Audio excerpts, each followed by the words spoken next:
ಸಿಗುತ್ತೆ ನಮ್ಮ ಆಮೇಲೆ ಫೋಟೋ ಸಿಗುತ್ತೆ.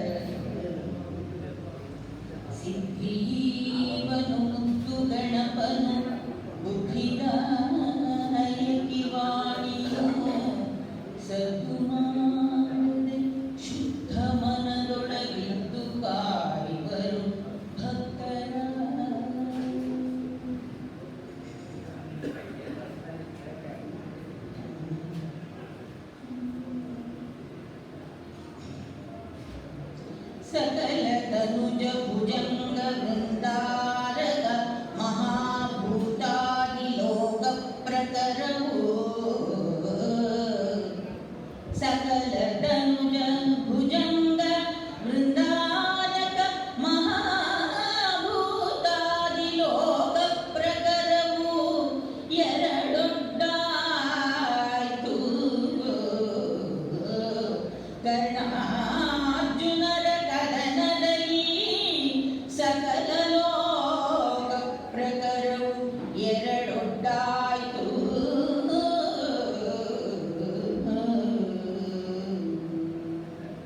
ಓಂ ಯಾಂ ಋಷಯೋ ಮಂತ್ರಕೃತೋ ಮನೀಷಿಣಃ ಅನ್ವಯೀಕ್ಷಂತೆ ವಾಸ್ತಪಸಾಶ್ರಮೇಣ ತಾಂ ದೇವೀಂ ವಾಚಕುಂ ಹವಿಷಾಯ ಜಾಮಹೇ ಸಾನೋ ದಧಾತು ಸುಕೃತಸ್ಯ ಲೋಕೆ. ಶ್ರದ್ಧೆಯ ಎಲ್ಲ ಗಮಕ ಬಾಂಧವರೇ, ಈ ಅವರಾತ್ರಿ ಕಾರ್ಯಕ್ರಮದ ಮುಂದುವರೆದ ಭಾಗವಾಗಿ ನಾವು ಈ ಕಾರ್ಯಕ್ರಮವನ್ನು ನಡೆಸ್ಕೊಂಡು ಇದ್ದೇವೆ. ನಮಗೆ ಅವಕಾಶ ಮಾಡಿಕೊಟ್ಟಂತಹ ಗಮಕ ಕಲಾ ಪರಿಷತ್ ಹೊಸಳ್ಳಿ ಇದರ ಎಲ್ಲ ಪದಾಧಿಕಾರಿಗಳಿಗೆ ಮತ್ತು ಎಲ್ಲ ಶ್ರೋತೃಗಳಿಗೆ ಧನ್ಯವಾದಗಳನ್ನು ಅರ್ಪಿಸ್ತಾ, ಇವತ್ತಿನ ಕಥಾಭಾಗ ಕರ್ಣಾರ್ಜುನರ ಯುದ್ಧ ಪ್ರಾರಂಭ ಆಗಿದೆ. ಅತ್ಯಂತ ಶ್ರೇಷ್ಠವಾದಂತಹ ಯುದ್ಧ. ರಾಮರಾವಣಯೋರ್ ಯುದ್ಧಂ ರಾವಣಯೋರಿವ ಅಂತ ಹೇಳೋ ಹಾಗೆ ಕರ್ಣಾರ್ಜುನರ ಯುದ್ಧವೂ ಕೂಡ ಅದು ಅದಕ್ಕೆ ಸಮ. ಅಂತಹ ಘೋರವಾದಂತಹ ಯುದ್ಧ ಪ್ರಾರಂಭ ಆಗಿದೆ. ಇದೇ ತಾನೇ ದುಶ್ಯಾಸನನ ವಧೆಯಾಗಿ ಕರ್ಣನಿಗೆ ಸೇನಾಧಿಪತ್ಯವಾಗಿ ಅನಂತರ ಎರಡೂ ಕಡೆ ಸೈನಿಕರನ್ನ ಜಮಾಯಿಸ್ತಾ ಇದ್ದಾರೆ. ಎಲ್ಲ ಸೈನಿಕರು ಕೂಡ ಇವರಿಬ್ಬರಿಗೂ ಕೂಡ ಹುರಿದುಂಬಿಸ್ತಾ ಇದ್ದಾರೆ, ಜಯಘೋಷವನ್ನು ಮಾಡ್ತಾ ಇದ್ದಾರೆ. ಈ ಯುದ್ಧ ವಿಶೇಷತೆ ಏನು ಅಂತ ಹೇಳಿದ್ರೆ, ಇಡೀ ಪ್ರಪಂಚ ಎರಡು ಪಾರ್ಟಿ ಆಯ್ತಂತೆ.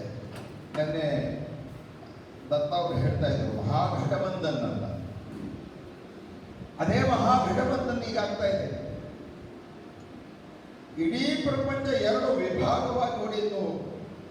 ಅಲ್ಯಾರು ಧನುಜರು, ಭುಜಂಗರು, ದೇವತೆಗಳು, ಮಹಾಭೂತಾದಿ ಲೋಕಗಳು, ಚರಾಚರಗಳು, ಹೀಗೆ ಅವರು ಅವರ ಕಡೆ, ಇವರು ಇವರ ಕಡೆ ಎಲ್ಲ ಜಯಘೋಷ ಹಾಕ್ತಾ ಇದ್ದಾರೆ.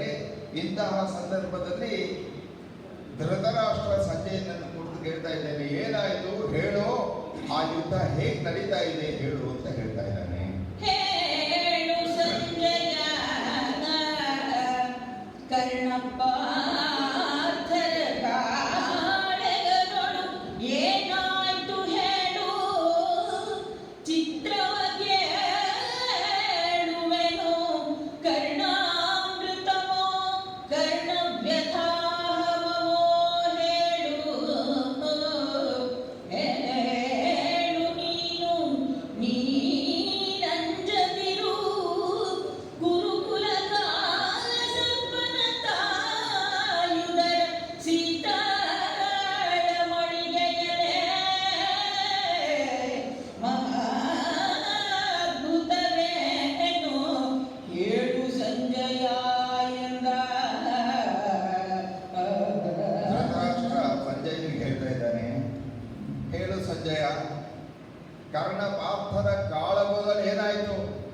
ಏನಾಗ್ತಾ ಇದೆ? ಯಾರ್ಯಾರು ಯಾವ ಕಡೆ ಅಂತ ಹೇಳ್ತಾ ಇದ್ದಾರೆ? ಅವರವರ ಕಡೆ, ಇವರ ಕಡೆ. ಇದೇನು ಯುದ್ಧ?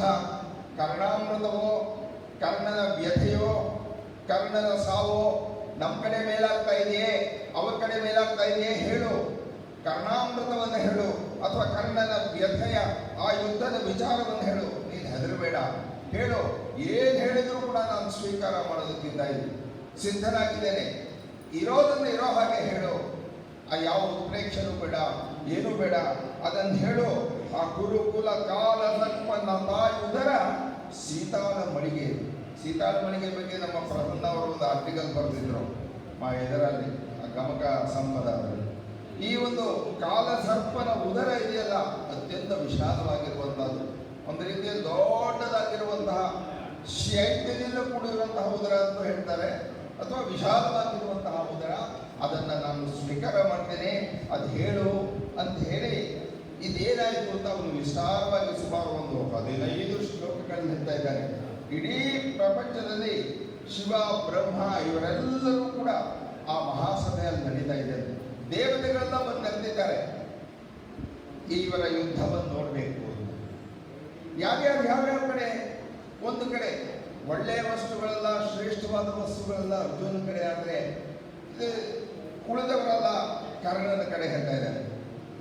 ಆ ದೇವತೆಗಳಲ್ಲಿ ವಾಯು, ಅಗ್ನಿ, ಸಮುದ್ರ, ಭೂಮಿ, ಪರ್ವತಗಳು ಇದೆಲ್ಲ ಅರ್ಜುನನ ಕಡೆ ಭಾಗವಹಿಸ್ತಾ ಇದ್ದಾರೆ.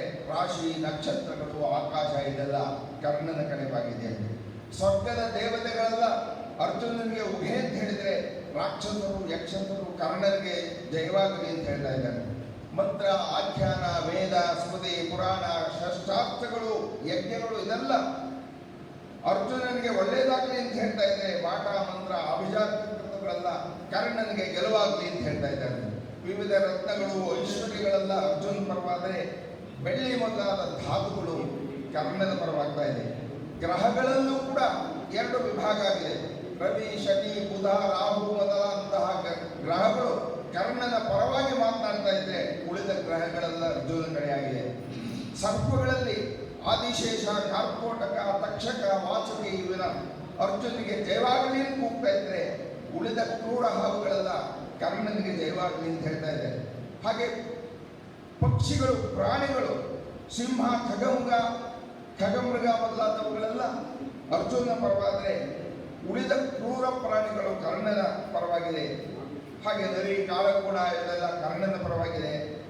ಶ್ರೇಷ್ಠರಾದಂತಹ ರಾಜರುಗಳು, ಭರತ, ನಳ, ನಹುಷ ಮೊದಲಾದವರು ರಾಜರು ಅರ್ಜುನ ಪರವಾದರೆ, ಮಹಿಷಾಸುರ, ರಾವಣ, ತಾರಕಾಸುರ ಇದೆಲ್ಲ ಇವರೆಲ್ಲ ಕರ್ಣನ ಪರವಾಗಿದ್ದಾರೆ. ಅಷ್ಟ ದಿಕ್ಪಾಲಕರೆಲ್ಲ ಅರ್ಜುನ ಪರವಾಗಿದ್ದಾರೆ. ಒಳ್ಳೆಯ ವಿಚಾರಗಳು, ಒಳ್ಳೆಯ ಭಾವನೆಗಳು, ತೇಜಸ್ಸು, ವೀರ, ಪ್ರೀತಿ, ವಿಕ್ರಮ, ಸತ್ಯ, ಸಿದ್ಧ, ವಿಭೂತಿ, ಶೌರ್ಯ ಇದೆಲ್ಲ ಅರ್ಜುನ ಪರವಾದರೆ, ಭೀತಿ, ಅರಿಷಡ್ವರ್ಗಗಳು, ದುರ್ನೀತಿ, ಅಪಕೀರ್ತಿ ಇದೆಲ್ಲ ಕರ್ಣನ ಪರವಾಗಿದೆ.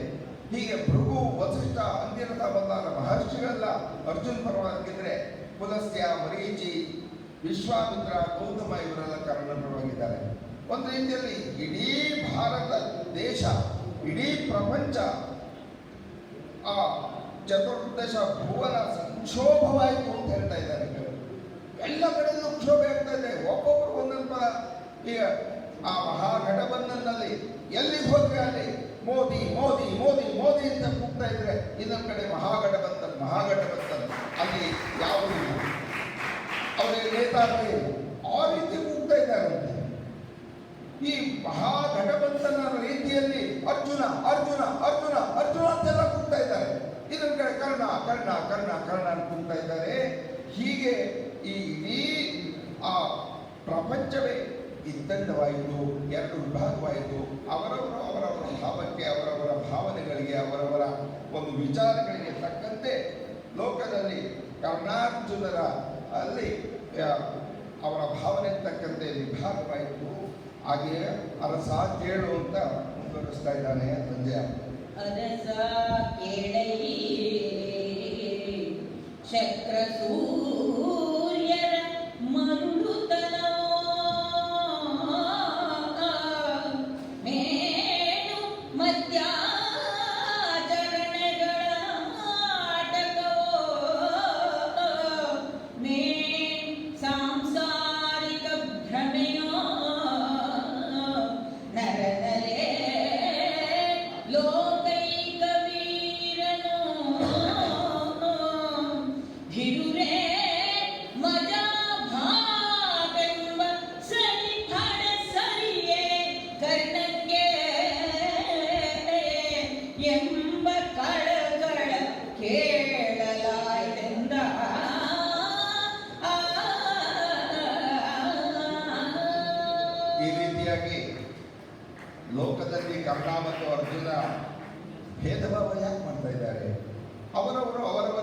ಇಷ್ಟವಾದಂತಹ ಪಕ್ಷವನ್ನು ಅವರು ಆರಿಸಿಕೊಂಡಿದ್ದಾರೆ.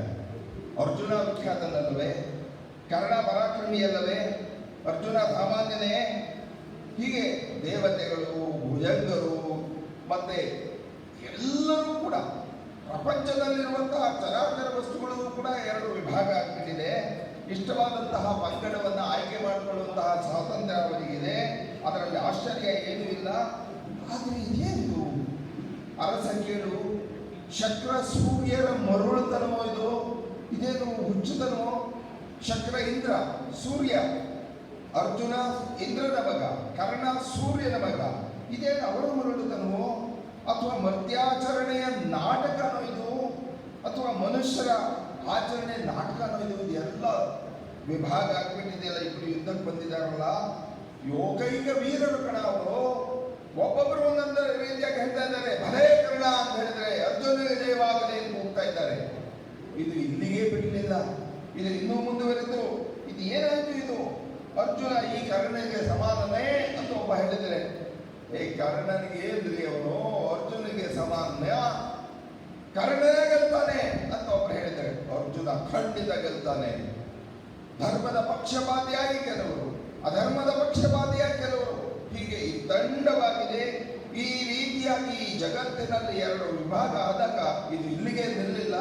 ಬ್ರಹ್ಮ ಶಿವನ ಸಭೆಯಲ್ಲೂ ಕೂಡ ಈ ಕೋಲಾಹಲ ನಡೀತಾ ಇದೆ. ಅಲ್ಲೂ ದೇವತೆಗಳು ಕರ್ಣನ ಪಕ್ಷಪಾತಿಯಾಗಿ ಒಂದಷ್ಟು ಜನ, ಅರ್ಜುನನ ಪಕ್ಷಪಾತಿಯಾಗಿ ಒಂದಷ್ಟು ಜನ, ಇಬ್ಬರು ಕೂಡ ಕೂಗಾಗ್ತಾ ಇದ್ದಾರೆ. ಆ ಬ್ರಹ್ಮನಿಗೆ ತನ್ನ ಸಭೆಯನ್ನ ಕಂಟ್ರೋಲ್ ಮಾಡೋದಕ್ಕೆ, ಅದನ್ನ ನಡೆಸೋದಕ್ಕೆ ಕಷ್ಟ ಆಗ್ತಾ ಇದೆ. ಆಗ ಅವನು ಹೇಳ್ತಾ ಇದ್ದಾನೆ, ಸುಮ್ಮನಿರಿ ಸುಮ್ಮನಿರಿ ಅಂತ ಹೇಳ್ತಾ ಇದ್ದಾನೆ. ಈ ಬರಿಯಲಿ ಎರಡಿಟ್ಟ ಜಗದಾಳಾಪವನು ಕರ್ಣಾರ್ಜುನರ ಪಕ್ಷೋಪಚಾರ ಪ್ರಕಟ ಕಲಹ ಕಠೋರ ಕಳಕಳವ ಆ ಪುರಂದರ ಕಮಲ ಸಕಲ ಆಟೋಪವನು ಭುವನಾಪಘಾತವನು ಆ ಪಿತಾಮಹನರಿಗೂ ಸಂತೈಸಿದನು ಸಾಮದಲ್ಲಿ.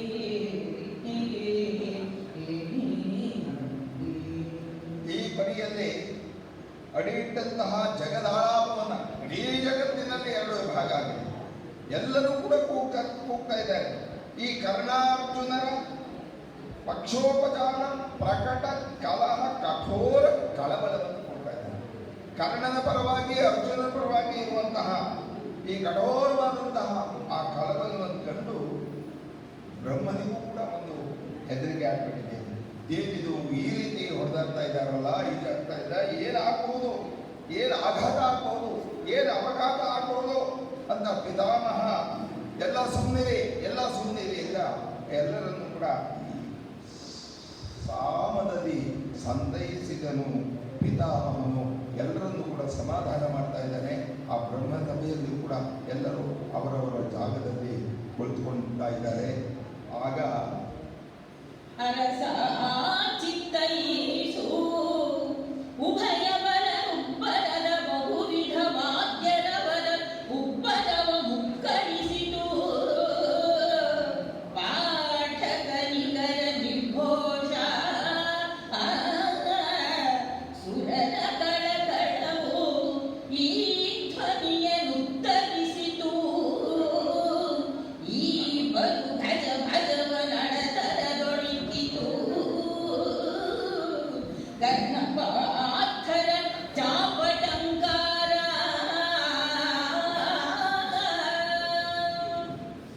ಎರಡೂ ಕಡೆ ಎರಡೂ ಪಕ್ಷದ ಜನರ ಘೋಷಣೆ ಮುಗಿಲನ್ನು ಮುಟ್ತಾ ಇದೆ. ಆ ಘೋಷಣೆಯ ಮಧ್ಯದಲ್ಲಿ ವಾದ್ಯಗಳ ಘೋಷಣೆ ಅದಕ್ಕೆ ಹುರಿದಂಬಿಸ್ತಾ ಇದೆ.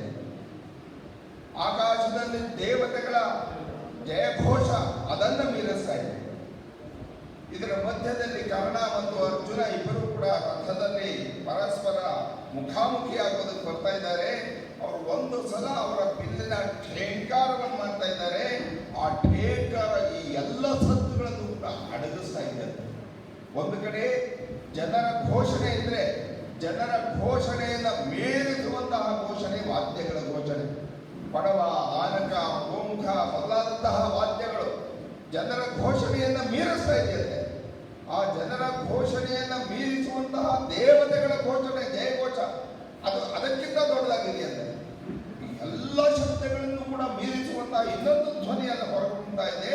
ಅದು ಇವರ ಕಮಣ್ಣ ಪಾರ್ಥರ ಚಾವಟಂಕಾರ, ಆ ಬಿಲ್ಲಿನ ಠೇಕಾರ, ಆ ಎಲ್ಲ ಧ್ವನಿಗಳನ್ನು ಕೂಡ ಮೀರಿಸ್ತಾ ಇದೆ. ಎಲ್ಲರೂ ಕೂಡ ಇಬ್ಬರು ಕೂಡ ಬರ್ತಾ ಇದ್ದಾರೆ. ಅವರ ಹಿಂದೆ ಅವರ ಅನುಯಾಯಿಗಳು, ಅಕ್ಷೌಹಿಣಿ ಸೈನ್ಯಗಳೆಲ್ಲ ಬರ್ತಾ ಇದೆ. ಆ ಕುದುರೆಗಳು ಯುದ್ಧಕ್ಕೆ ಸಿದ್ಧವಾಗಿದೆಯೋ ಎಂಬಂತೆ ನೆಲವನ್ನು ಕೊರಿತಾ ಇದೆಯಂತೆ. ಆ ಗೊರಸುಗಳಿಂದ ಧೂಳುಗಳೆಲ್ಲ ಮೇಲೆ ಕೊಳ್ತಾ ಇದೆಯಂತೆ. ಆ ರಥ, ಕುದುರೆಗಳು ಅದನ್ನ ನೆಲವನ್ನು ಕೆರೆಯುವಂತಹದ್ದು. ಇದರಿಂದ ಯುದ್ಧ ಭೂಮಿಯಲ್ಲಿ ಒಂದು ರೀತಿಯಾದಂತಹ ಒಂದು ಕ್ಷೋಭೆ ಉಂಟಾಗ್ತಾ ಇದೆ. ಹೀಗೆ ಎಲ್ಲರೂ ಕೂಡ ಯಾವ ಕ್ಷಣದಲ್ಲಿ ಯುದ್ಧಕ್ಕೆ ಆರ್ಡರ್ ಕೊಡ್ತಾರಲ್ಲ, ಫೈರ್ ಅಂತ ಹೇಳ್ತಾರಲ್ಲ, ಯಾವ ಕ್ಷಣದಲ್ಲಿ ನಮಗೆ ಈ ಅವಕಾಶ ಸಿಗುತ್ತೆ ಅಂತ ಎಲ್ಲರೂ ಕೂಡ ತುದಿಗಾಲದಲ್ಲಿ ನಿಂತ್ಕೊಂಡು ಕಾಯ್ತಾ ಇದ್ದಾರಂತೆ. ಅರ್ಜುನ ಯಾವಾಗ ನಮಗೆ ಆದೇಶ ಕೊಡ್ತಾನೆ, ಕರ್ಣ ಯಾವಾಗ ಆದೇಶ ಕೊಡ್ತಾನೆ, ನಮ್ಮ ಶತ್ರುಗಳ ಸೈನ್ಯವನ್ನ ಸಂಹಾರ ಮಾಡುವಂತಹ ಕಾಲ ಯಾವಾಗ ಬರುತ್ತೆ, ನಾನು ಇಷ್ಟು ಜನರನ್ನು ಕೊಂದೆ, ನಾನು ಇಷ್ಟು ಜನರನ್ನು ಗೆಲುವಿದೆ, ನಾನು ಇಷ್ಟು ರಥವನ್ನು ಸಂಹಾರ ಹೊಡೆದೆ, ನಾನು ಆನೆಗಳನ್ನು ಕೊಂದೆ, ಆ ಕ್ಷಣಕ್ಕೋಸ್ಕರ ಕಾಯ್ತಾ ಇದ್ದಾರೆ ಎಲ್ಲರೂ ಕೂಡ. ಆ ಸಂದರ್ಭದಲ್ಲಿ ಇದು ಇಷ್ಟಕ್ಕೆ ನಿಲ್ಲಿಲ್ಲ. ನಮ್ಮ ಈ ಅರ್ಜುನನ ರಥದ ಮೇಲಿರುವಂತಹ ಕಪಿಧ್ವಜ ಇದಲ್ಲ, ನಾನೇ ಸುಮ್ಮನೆ ಇರಬೇಕು, ಅವನು ಘೋಷಣೆ ಮಾಡ್ತಾ ಇದ್ದಾನಂತೆ. ಹಿಂದೆ ಭೀಮನಿಗೆ ವರ ಕೊಟ್ಟಿದ್ದ. ಭೀಮ ಕೇಳಿದ, ನೀನು ನನ್ನ ತಮ್ಮನ ಯುದ್ಧ ಕಾಲದಲ್ಲಿ ತಮ್ಮನ ಧ್ವಜದ ಮೇಲೆ ಕುಳಿತುಕೊಂಡಿರ್ಬೇಕು ಅಂತ. ಆಗ ಅರ್ಜುನ ಹೇಳ್ತಾನೆ, ನಾನು ಕುಳಿತುಕೊಂಡಿರ್ತೀನಿ, ನೀನು ಭೀಮ ಧ್ವನಿಯನ್ನು ಮಾಡಿದಾಗ ಆ ಧ್ವನಿಗೆ ನನ್ನ ಧ್ವನಿಯನ್ನು ಉಪಬ್ರಹ್ಮಿತ ಮಾಡ್ತೀನಿ, ಜೋರ ಮಾಡ್ತೀನಿ, ಅದರ ಜೊತೆ ಸೇರಿಸ್ತೀನಿ. ಆ ಸೇರಿಸಿದಾಗ ಧ್ವನಿಯನ್ನು ಕೇಳಿ ಆ ಜನ ಸಾಯಬೇಕು, ಹಾಗೆ ಅಂತ ಹೇಳಿದ್ದ ಆಂಜನೇಯ ಆ ಸೌಗಂಧಿಕ ಪುಷ್ಪ ಪ್ರಸಂಗದಲ್ಲಿ. ಈಗ ಅರ್ಜುನನ ಧ್ವಜದ ಮೇಲಿರುವಂತಹ ಆ ಕಪಿ ಧ್ವಜ ಸುಮ್ಮನಾಗಿ ನಿಲ್ಲುವಂತೆ ಇಷ್ಟೂ ಜನರ ಒಂದು ಶಬ್ದವನ್ನ, ಆ ಒಂದು ಉತ್ಸಾಹವನ್ನ, ರಣೋತ್ಸಾಹವನ್ನು ಕೇಳಿ ಅವನು ಬಾಲವನ್ನು ಚಾಚಿ ಬಿಟ್ಟಂತೆ. ಎಲ್ಲಿಗೆ? ಕರ್ಣನ ಧ್ವಜದ ಮೇಲೆ ಬಾಲವನ್ನು ಚಾಚಿ ಕರ್ಣನ ಧ್ವಜದ ಮೇಲಿರುವಂತಹ ಆ ಆನೆ ಇದನ್ನು ಸೀಳ್ತಾ ಇದ್ದಾನಂತೆ. ಹೀಗೆ ಇವರ ಉತ್ಸಾಹ ಆ ಧ್ವಜಕ್ಕೂ ಕೂಡ ಬಂದು ಆ ಸಂದರ್ಭದಲ್ಲಿ ಏನು ಹೇಳುವೆ ಸುತ, ಹೇಗಾಯ್ತು ಅದು? ಏನ ಹೇಳುವೆ ಸೂತತನದ ಅಭಿಮಾನವೇ ನಿರಪರಿಯನು, ಏನ ಹೇಳುವೆ ಆ ವೇಷಾನುರೂಪ ವಿಚೇಷ್ಟೆಯನು ಲೋಕೈಕ ಚೇಷ್ಟಕನ. ನೀನೆನಗೆ ಸಾರಥಿತನದಲ್ಲಿ ಸಮಾನನೇ ಫಲ ಹರ ತುರದ ಹೃದಯ ಜ್ಞಾನ ನಿನಗೇಕೆ ಎನ್ನುತ್ತ ಶಲ್ಯದ ಜರಿದನು ಅಸುರಾರಿ.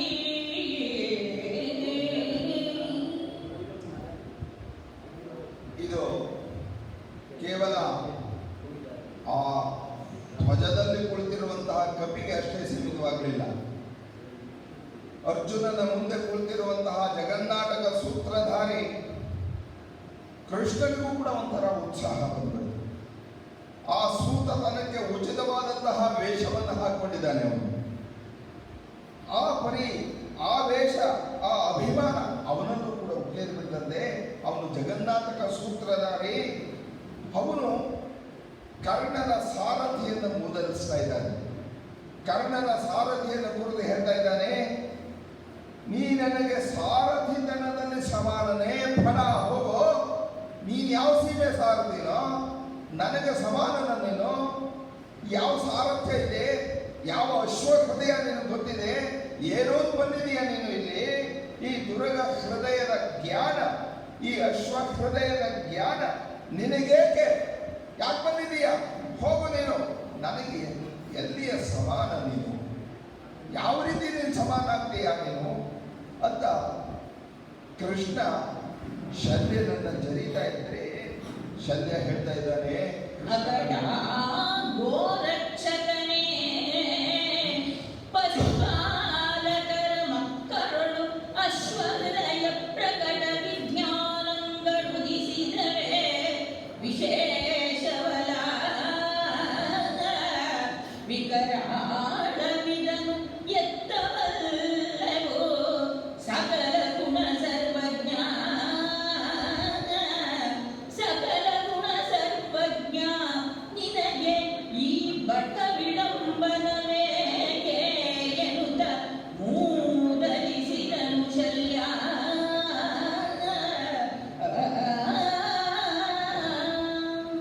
ಕೃಷ್ಣ ಶಲ್ಯನನ್ನ ಮೂದಲಿಸಿದಾಗ, ಹಾಸ್ಯ ಮಾಡಿದಾಗ, ಅಪಹಾಸ್ಯ ಮಾಡಿದಾಗ, ಛೇಡಿಸಿದಾಗ ಹೇಳ್ತಾ ಇದ್ದಾನೆ, ನಿನಗ್ಯಾಕೆ ಅಶ್ವಕೃತೆಯ?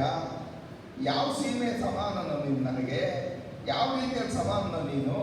ಹಾಗೆ ಕೇಳಿದಾಗ, ಹೌದಪ್ಪ, ಖಂಡಿತ ನಾನು ನಿನಗೆ ಸಮಾನ ಇಲ್ಲ.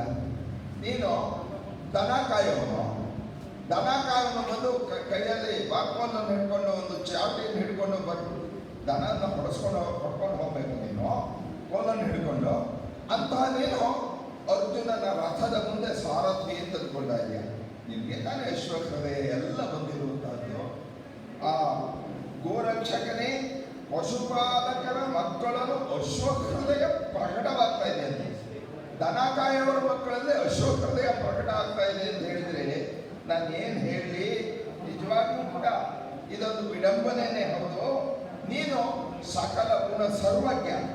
ನಾವು ನಮಗೇನು ಗೊತ್ತಿಲ್ಲ, ನಮಗೆ ಅಶ್ವಕೃತೆಯ ಗೊತ್ತಿಲ್ಲ. ನೀವು ಅಶ್ವಕೃತೆಯವನ್ನು ಬಂದಂತಹವರು ನೀವು. ಹೀಗೆ ನಿಮ್ಗೆ ಯಾಕೆ ಈ ಮಠ ವಿಡಂಬನೆ ಯಾಕೆ ಅಂತ ಮೂದಲಿಸ್ತಾ ಇದ್ದಾನೆ. ಹೀಗೆ ಆ ಧ್ವಜದಲ್ಲಿರುವಂತಹ ಕಪಿ ಉತ್ಸಾಹ ಕೊಡ್ತಾ ಇದ್ದಾನೆ, ಎಲ್ಲ ಸೈನಿಕರು ಉತ್ಸಾಹ ಕೊಡ್ತಾ ಇದ್ದಾರೆ. ಅದೇ ರೀತಿಯಾಗಿ ಈ ಸಾರಥಿಗಳು ಕೂಡ ಉತ್ಸಾಹ ಕೊಡ್ತಾ ಇದ್ದಾರೆ.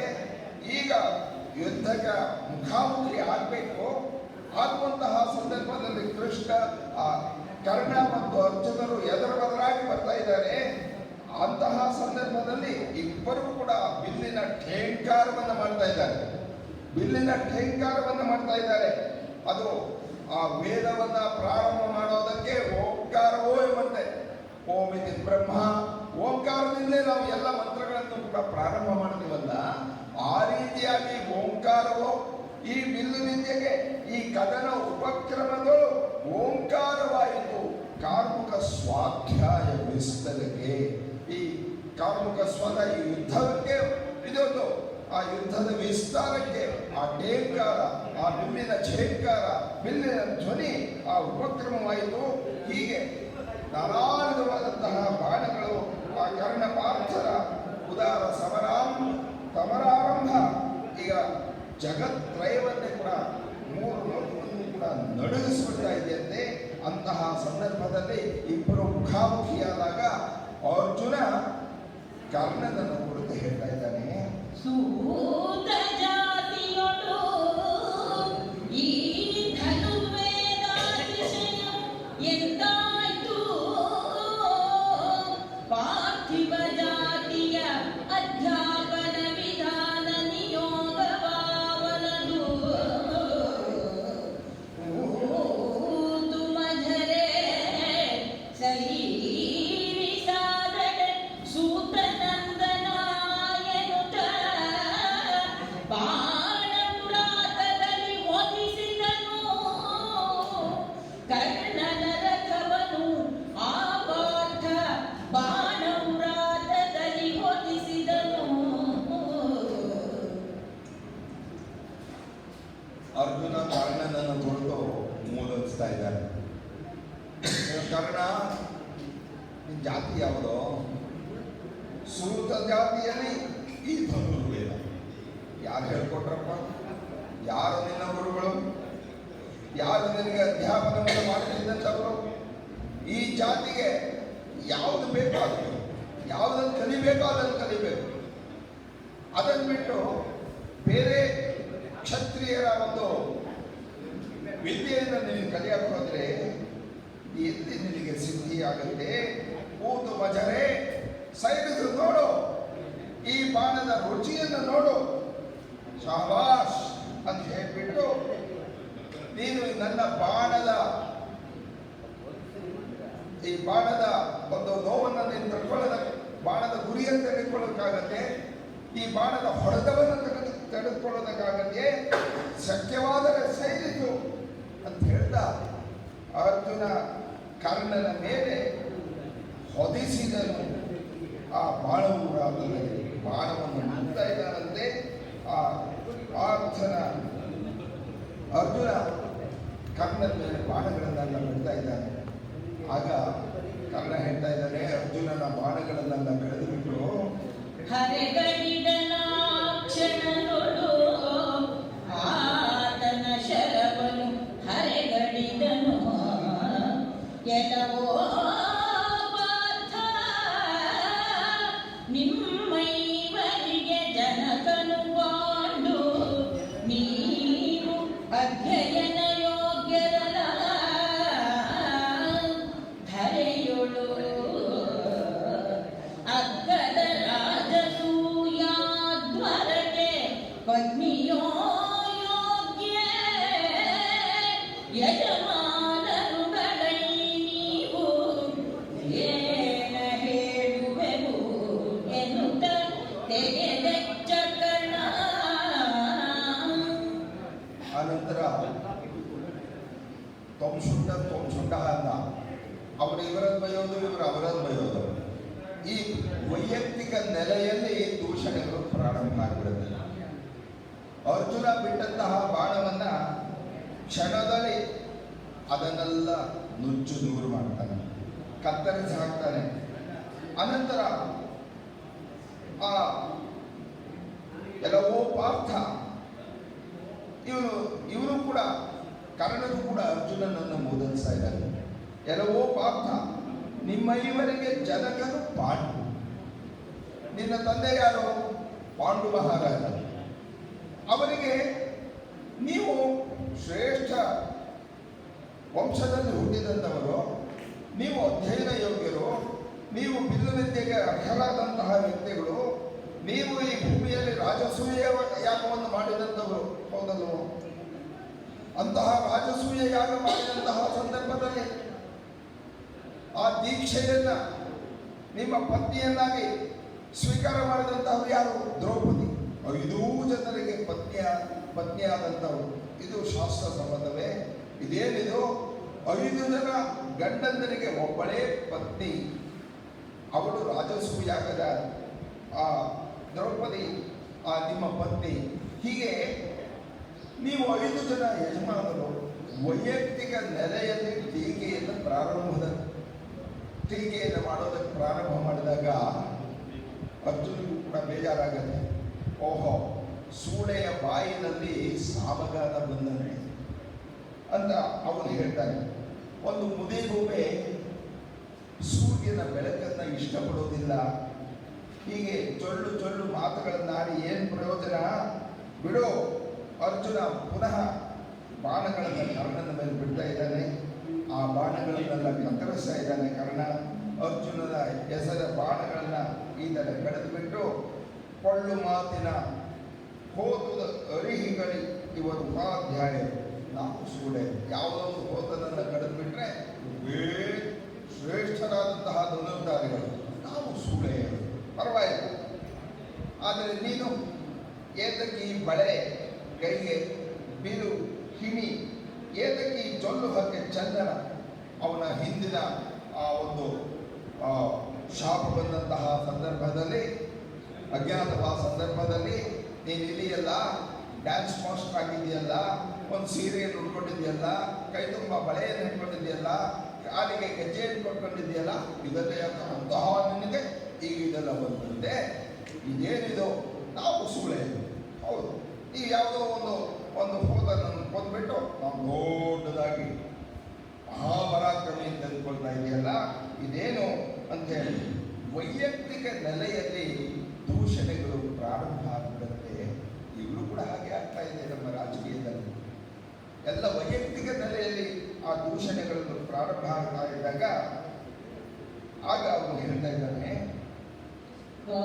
ಕಾಣಿಸಿದನೈ ಕೌರವನ ಹರಿವಾಣದಾಯದ ಹಂತಿಕಾರನು ಕಾಣಿಸಿದನೈ ಕಾಣಿಕೊಂಕನು ನಮ್ಮ ಚರಿತಕ್ಕೆ ಹಾ ಮಹಾದೇವ ಜಾಣತನ ಒಳ್ಳೆಯದು ಧರ್ಮ ಜನಾಣೆ ಬಲ್ಲೆನು ಬಿಡ ಎನ್ನುತ್ತ ಬಲು ಸಾಣೆಯಲಗಿನ ಸರಿಯ ಸುರಿದನು ಸವರಿ ರಿಪುಶರವ ಪಾಥ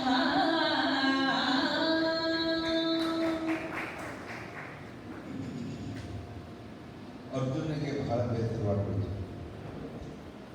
ನನ್ನ ವೈಯಕ್ತಿಕ ದೋಷಗಳನ್ನ ಅವನು ಕುರಿತು ಮಾತನಾಡ್ತಾ ಇದ್ದಾನಲ್ಲ, ವೈಯಕ್ತಿಕ ನೆಲೆಯಲ್ಲಿ ಇವನು ಮಾತಾಡ್ತಾ ಇದ್ದಾನಲ್ಲ, ಎಂಥ ಇದು ನಮ್ಮ ವಂಶದ ಬಗ್ಗೆ, ನಮ್ಮ ಪತ್ನಿಯ ಬಗ್ಗೆ, ನಮ್ಮ ರಾಜಸೂಯದ ಬಗ್ಗೆ ಈ ರೀತಿಯಾಗೆಲ್ಲ ಹೇಳ್ತಾ ಇದ್ದಾನಲ್ಲ.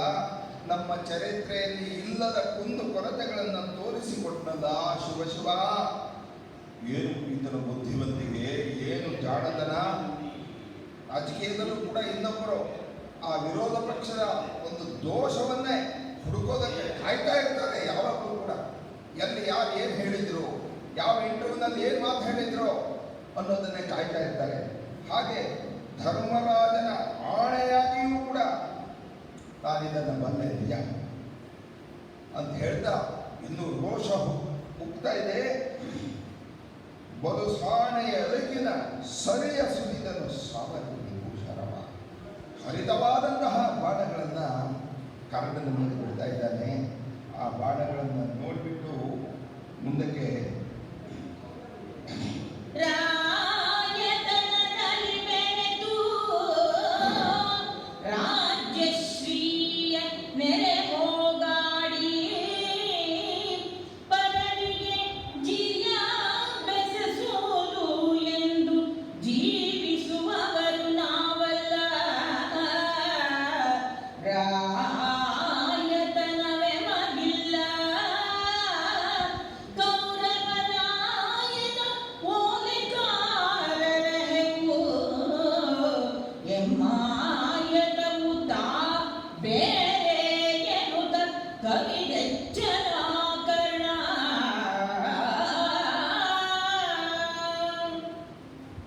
ಕರ್ಣ ಹೇಳ್ತಾ ಇದ್ದಾನೆ, ರಾಯತನದಲ್ಲಿ ಬೆರೆತು ರಾಜ್ಯಶ್ರೀಯ ನೆರೆ ಹೋಗಾಡಿ ಪರರಿಗೆ ಜೀಯ ಬೆಸಸುವುದು ಎಂದು ಜೀವಿಸುವುದು ನಾವು. ಒಂದ್ಸಲ ರಾಜ್ಯವನ್ನು ಪಡೆದುಕೊಂಡು ಜೋಜಾಡಿ ರಾಜ್ಯಗಳನ್ನೆಲ್ಲ ಕಳೆದುಕೊಂಡು ಅನಂತರ ಇನ್ನೊಬ್ಬ ರಾಜನ ಹತ್ರ ಹೋಗಿ ಜೀಯ ಬೆಸಸುವುದು, ನಮಗೆ ಆಶ್ರಯ ಕೊಡಿ ಅಂತ ಕೇಳುವಂತಹವರು ನಾವಲ್ಲ. ಆತ್ಮಾಭಿಮಾನಿಗಳು. ನಾನು ಹೇಳ್ತಾ ಇದ್ದೀನಿ, ರಾಯತನ ನಮಗಿಲ್ಲ, ಆ ರಾಜತನ ನಮಗಿಲ್ಲ. ಆದರೆ ಕೌರವ ರಾಯನ ಓಲೆಯಕಾರರು ನಾವು. ಆ ಕೌರವ ರಾಯನ ಧರ್ಮರಾಜನ ಸೇವಕರು ನಾವು. ತಿಳಿದುಕೋ, ನಿನ್ನ ಹಾಗೆ ಬೇಡಿ ಕಾಡಿ ಇನ್ನೊಬ್ಬರ ಎಂಜಲಿಗೆ ನಾವು ಕೈ ಹೊಡ್ತಾ ಇಲ್ಲ. ನಿಜವಾಗಿಯೂ ಕೌರವರಾಯನ ಓಲೆಯಕಾರರು. ಆದರೆ ನಿಮ್ಮ ರೀತಿ ನೀತಿಗಳೇ ಬೇರೆ. ನಿಮ್ಮ ರೀತಿ ನೀತಿನೇ ಬೇರೆ. ನಿಮ್ಮ ವಂಶ ಒಂತರಹ, ನಿಮ್ಮ ಪತ್ನಿ ಒಂತರಹ, ನೀವು ಇನ್ನೊಬ್ಬರಿಗೆ ಒಂದು ರೀತಿಯಲ್ಲಿ ಆಶ್ರಯಕ್ಕೆ ಹೋದಂತಹ ವ್ಯಕ್ತಿಗಳು. ಈ ರೀತಿಯಾಗಿ ನಮಗೂ ನಿಮಗೂ ಏನು ಮಹಾ ಅಂತ ಹೇಳಿ ಕರ್ಣ ಪುನಃ ಬಾಣಗಳನ್ನು ಹೊಂದಿದ್ದಾನೆ. ಆಗ ಅರ್ಜುನ ಹೇಳ್ತಾನೆ, ಏನು ಇದು ಕರ್ಣ, ಇದು ಯುದ್ಧ ಭೂಮಿ, ಇದು ಹೊಳೆಯಲ್ಲಿ ಮೀನು ಹಿಡಿಯೋ ಹಾಗಲ್ಲ, ಬಲೆ ಹಾಕೋ ಹಾಗಲ್ಲ ಅಂತ ಅವನ ವಂಶವನ್ನು ಅವನು ಇದು ಗಾಣ, ಇದು ಬಲೆ, ಇದು ಮೀನು, ಇದು ಒಂದು ಮುಡು, ಅಲ್ಲಿ ಗಾಣ ಹಾಕೋದು ಇದಲ್ಲ ಅಂತ ಹೇಳಿ ಹೇಳಿದಾಗ, ಒಂದು ಪಕ್ಷಿಯನ್ನು ಹಿಡಿದ್ಬಿಟ್ಟು ನಾವು ದೊಡ್ಡ ಸಾಧನೆ ಮಾಡಿಬಿಟ್ಟೆ ಅನ್ನೋ ಹಾಗಲ್ಲ. ಇದು ಯುದ್ಧ ಭೂಮಿಗಳ, ಇದು ಒಂದು ಪಕ್ಷಿಯನ್ನು ಹಿಡಿದು ಅದರ ಕತ್ತನ್ನು ಕತ್ತರಿಸ್ಬಿಟ್ಟು ಬಲೆಯಲ್ಲಿ ಹಾಕುವಂತಹದ್ದು ಅಂತಲ್ಲ ಅಂತ ಅರ್ಜುನ ಅವನ ಮೇಲೆ ಬಾಣವನ್ನು ಬಿಡ್ತಾನೆ. ಆಯಿತು. ಅವನು ಪುನಃ ವೈಯಕ್ತಿಕವಾಗಿ ಮತ್ತೆ ದೋಷಾರೋಪಣೆ ಮಾಡ್ತಾನೆ. ನೀ ಹೇಳೋದೇನು ಸುಳ್ಳಲ್ಲ, ನಾವು ಬೆಸ್ತರು, ನಾವು ಮೀನು ಹಿಡಿತೀವಿ, ಮೀನು ಹಿಡಿದು ಅದನ್ನು ನಮ್ಮ ಬುಟ್ಟಿಯಲ್ಲಿ ಹಾಕ್ಕೊಳ್ತೀವಿ, ನಮ್ಮ ಬಾಣಗಳ ಇದರಲ್ಲಿ ಆ ಲಘುಲ ಜಾತಿಯ ಮೀನನ್ನು ಕೂಡ ಹೊಡೆದು ಹಾಕ್ತೇವೆ. ನಿಮ್ಮ ಹೃದಯ ಸರೋವರದಲ್ಲಿರುವಂತಹ ಆ ಜೀವ ಎಂಬಂತಹ ಮೀನು ಏನಿದೆ ಅದನ್ನು ಕೂಡ ನಾನು ಹಿಡಿತೀನಿ ಅಂತ ಹೇಳಿದಾಗ, ಈಗ ವೈಯಕ್ತಿಕ ನೆಲೆಯಲ್ಲಿ ದೋಷಾರೋಪಣೆಗಳನ್ನು ಪರಸ್ಪರ ಮಾಡ್ತಾ ಇದ್ದಾರೆ, ಮತ್ತೆ ಪರಸ್ಪರ ಹೊಡೆದಾಡಿತಾ ಇದ್ದಾರೆ, ಬಾಣಗಳನ್ನು ಬಿಡ್ತಾ ಇದ್ದಾರೆ. ಬೇರೆ ಕೆಲವೊಂಬುಗಳುಗಳ ಮೈತೋರಿದವು ನಿನಗೆಂಬನವ ನೀ ತೋರಿಸ ನಿನಗಾಯ್ತುಗಳ ಶಶಿಮೌಳಿಯುಪದೇಶ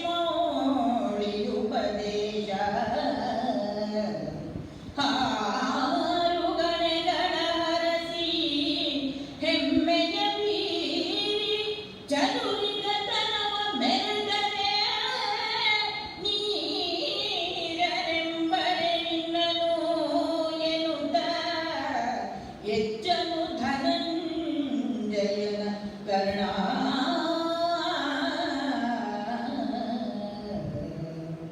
ಅರ್ಜುನ, ನಾನು ಕೇಳಿದ್ದೇನೆ ನಿನ್ನ ಹತ್ರ ಬೇರೆ ಬೇರೆ ಬಾಣಗಳೆಲ್ಲ ಇದೆ ಅಂತ ನಿನ್ನ ಬರಲಿಕ್ಕೆ ನಾನು ಯಾವುದೋ ಸಣ್ಣ ಪುಟ್ಟ ಬಾಣಗಳನ್ನೆಲ್ಲ ಬಿಡ್ತಾ ಇದೆಯಲ್ಲ, ಇದೇನು ಮಹಾ? ನಾನು ನಿನ್ನ ಹೃದಯದಲ್ಲಿರುವಂತಹ ಜೀವವೆಂಬ ಮತ್ಸ್ಯವನ್ನು ಹಿಡಿತೀನಿ, ಅದಕ್ಕೆ ಬಾಣವನ್ನು ಬಿಡ್ತೀನಿ. ನಿನ್ನ ಹತ್ರ ಏನಿದೆಯೋ ಏನೇನೋ ಬಾಣಗಳಿದೆ ಅಂತ ಎಲ್ಲ ಕೊಚ್ಕೊಳ್ತಾ ಇದೆಯೇ, ಎಲ್ಲ ಅದು ದೊಡ್ಡ ಸುದ್ದಿ ಆಗ್ಬಿಟ್ಟಿದೆ.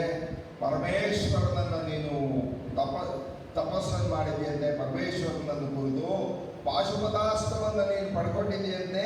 ಇದ್ಯಾವುದೋ ಚಿಲ್ಲರೆ ಬಾಣಗಳನ್ನೆಲ್ಲ ಬಿಡ್ತಾ ಇದೆಯಲ್ಲ, ಈ ಒಂದು ಜಿಗಿಯುವ ಚಿಮ್ಮುವ ಒಂಥರ ಟಿಸ್ ಪಟಾಕಿ ಇರುತ್ತಲ್ಲ, ಅದು ಕೆಲವು ಸಲ ಮೇಲಕ್ಕೆ ಹಾಕ್ಬಿಡುತ್ತೆ, ಪಟಾಕಿ ಹೊಡೆದ್ಬಿಟ್ರೆ ಅಲ್ಲ ಅಕ್ಕಪಕ್ಕದಲ್ಲಿ ಹಾಕೊಂಡು ಹೋಗುತ್ತೆ. ಅದನ್ನೇ ನಾನು ದೊಡ್ಡ ಬಾಣ ಹೊಡಿತಾ ಇದ್ದೀನಿ ಅಂತ ಅಂದ್ಬಿಟ್ಟು ಅದನ್ನೇ ನೀನು ನನ್ನ ಜಾಣ್ಮೆಯಿಂದ ಪ್ರದರ್ಶನ ಮಾಡ್ತಾ ಇದ್ದೀನಿ ಅಂತ ಹೇಳ್ತಾ ಇದೆಯಲ್ಲ, ಏನು ಹೇಳಿ? ನಿನ್ನ ಹತ್ರ ಏನೇನೋ ಬಾಣಗಳಿದೆಯಲ್ಲ ಅದನ್ನು ತೋರಿಸು, ಅದನ್ನು ಹೊರಗಡೆ ಪ್ರಕಾಶಪಡಿಸು, ಅದನ್ನು ಪ್ರಕಟಪಡಿಸು, ತೋರಿಸು. ಏನೋ ಪಾಶುಪತಾಸ್ತ್ರ ಆ ಶಶಿಮೌಳಿಯ ಉಪದೇಶ ಏನೋ ಆಗಿದೆ ಅಂತ ಹೇಳ್ತೀಯಲ್ಲ, ಅದನ್ನು ಹೇಳು, ಅದನ್ನು ತೋರಿಸು ಅಂತ ಹೇಳಿದಾಗ ಅದಕ್ಕೆ ಅರ್ಜುನ ಹೇಳ್ತಾ ಇದ್ದಾನೆ, ಮೊಲನ ಬೇಟೆಗೆ ತಿವಿದು ಹಾಸವ ಕಳಚುವಳಿ ಕೇಸರಿಯನು ಅಕಟ ಕೊಳಚೆಯುದಕ್ಕೆ ಕೊಂಬುದೇ ಹರಗೋಲ ಬಾಡಗೆಯ ಕೊಂಬುದೇ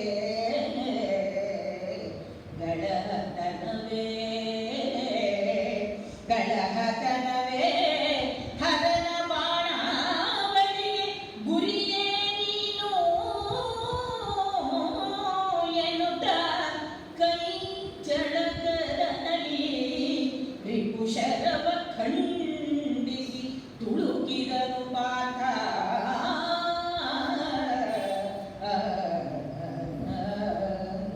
ಒಂದು ಸಣ್ಣ ಮೊಲ ಓಡಾಡ್ತಾ ಇದೆ, ಆ ಮೊಲ ಹೊಡೆಯೋದಕ್ಕೆ ಪಕ್ಕದಲ್ಲಿ ಒಂದು ಸಿಂಹ ಮಲ್ಕೊಂಡಿರೋದು.